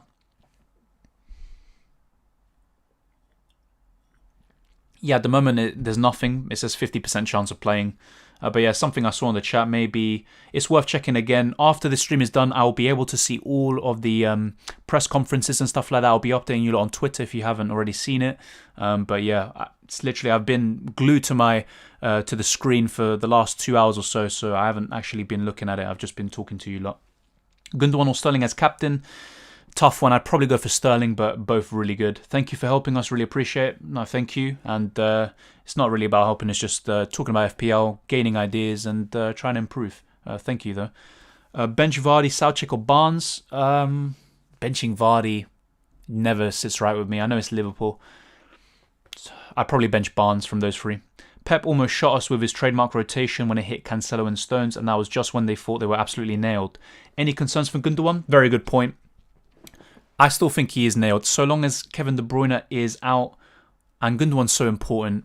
If he's fit, he's going to play, I think. He might get benched maybe in one of these double game week fixtures, but on the whole, he is probably the fourth most nailed City player behind Diaz, Ederson, and Kevin De Bruyne when he's fit. Alonso for Wan-Bissaka as a differential since he's returned to the starting lineup. Yeah, fair enough. I would like to start Wan-Bissaka this week, though, which is why I've got him in ahead of Bamford and Son and stuff like that. But yeah, Alonso might be a good differential. Also has potential for a goal or two. Bruno or Son captain? Son captain against City, no chance. Bruno for me, Newton. You still streaming? You kidding? Well, I'm about to end. Unfortunately, I can't go on forever. But thank you, Ninad. What's your FPL rank right now? I got top 10k last year, but I'm having a terrible season right now. Oh yeah, because I got the screen away. As I showed before, my rank right now is 183k in the world. I went up slightly from 200k. A few weeks ago, I was around 60, but I've been going up and down ever since. And been doing better recently over the last two, but I've been having some mixed decisions. I mean, if I look at my last 3 game weeks, for example, my captaincy has been poor. No captaincy returns, really. And also on my bench, I had Calvert-Lewin on my bench this week. Last week, I had Gundogan 8 points against Burnley. And then the week before that, I had Bamford 15 points against Leicester. So despite the fact he was first on my bench, I mean, all of them were, they didn't come on, unfortunately, when I needed it to. So it is what it is. Should I take a -4 to bring in Gundogan for Saka? I already have 3 Man City players. If you've already got 3 Man City players, I mean, unless you've already taken into account that you have to make yet another transfer to get rid of a City player to then get in Gundogan, you might be looking at a -12 to bring him in. Which I wouldn't advocate. If you've already got 3 City players, I think it's fine. If you didn't, then I would say go for it, but nah, not for me. Foden, Diaz, Cancelo. Yeah, I prefer Gundogan over Foden because he's more nailed, but I wouldn't take hits, in that case, because Foden's still capable of great things. He's such a great player, so I'll just keep it as it is, in my opinion, but back your gut on that one. When should I use my triple captain and for who? There's no definitive answer, but just to try to be as concise as possible, I would be targeting Bruno Fernandes, Son, Kane, Salah, and maybe Gundogan or De Bruyne, something like that. I would be targeting those sort of players during a double game week, especially when they have favourable fixtures. So, for example, if you've already used your bench boost, game week 26, Harry Kane, great triple captaincy option, but only do it if they actually have 2 game weeks, or should I say 2 fixtures in game week 26. But he could be really good for that. So that's something to keep an eye on. Hopefully that clarifies things for you. Hello, bro. Current team: Martinez, me, Cancelo, Dallas, Robertson, Gundogan, Barnes, Salah captain, DCL, Antonio Vardy. I've also got Soucek and Pereira on the bench. Thoughts? I really like that, to be honest, yeah. I'm trying to think of weaknesses. To be fair, Dallas, I wouldn't play this week. I like him for game week 25, so I wouldn't say get rid of him. Robertson, I would probably look at getting rid of him at some point. I'd actually probably start Soucek over Robertson or Dallas, in my opinion. But to be fair, you've only got 3 defenders, yeah. That's a tough one. Maybe Soucek over Barnes, but apart from that, really like that team. Also, mate, thanks. Thank you, Gabe. Do I play Shaw versus West Brom or over Maddison versus Liverpool? Yeah, Shaw versus West Brom for me, but Maddison can still do well against Liverpool. Liverpool are a wounded animal. Maybe Leicester can do something. Thank you for your explanation, bro. No problem. And thank you to everyone who has joined in. As I said before, like the video and subscribe to the channel and follow me on Twitter and Instagram. I really appreciate everyone who has joined in. Over 100 people watching for most of the stream. Really appreciate it. And I will be bringing in more content and more videos, more live streams later on this week for FPL and UCL Fantasy. So really appreciate everyone who joined in. And I'll see you next time.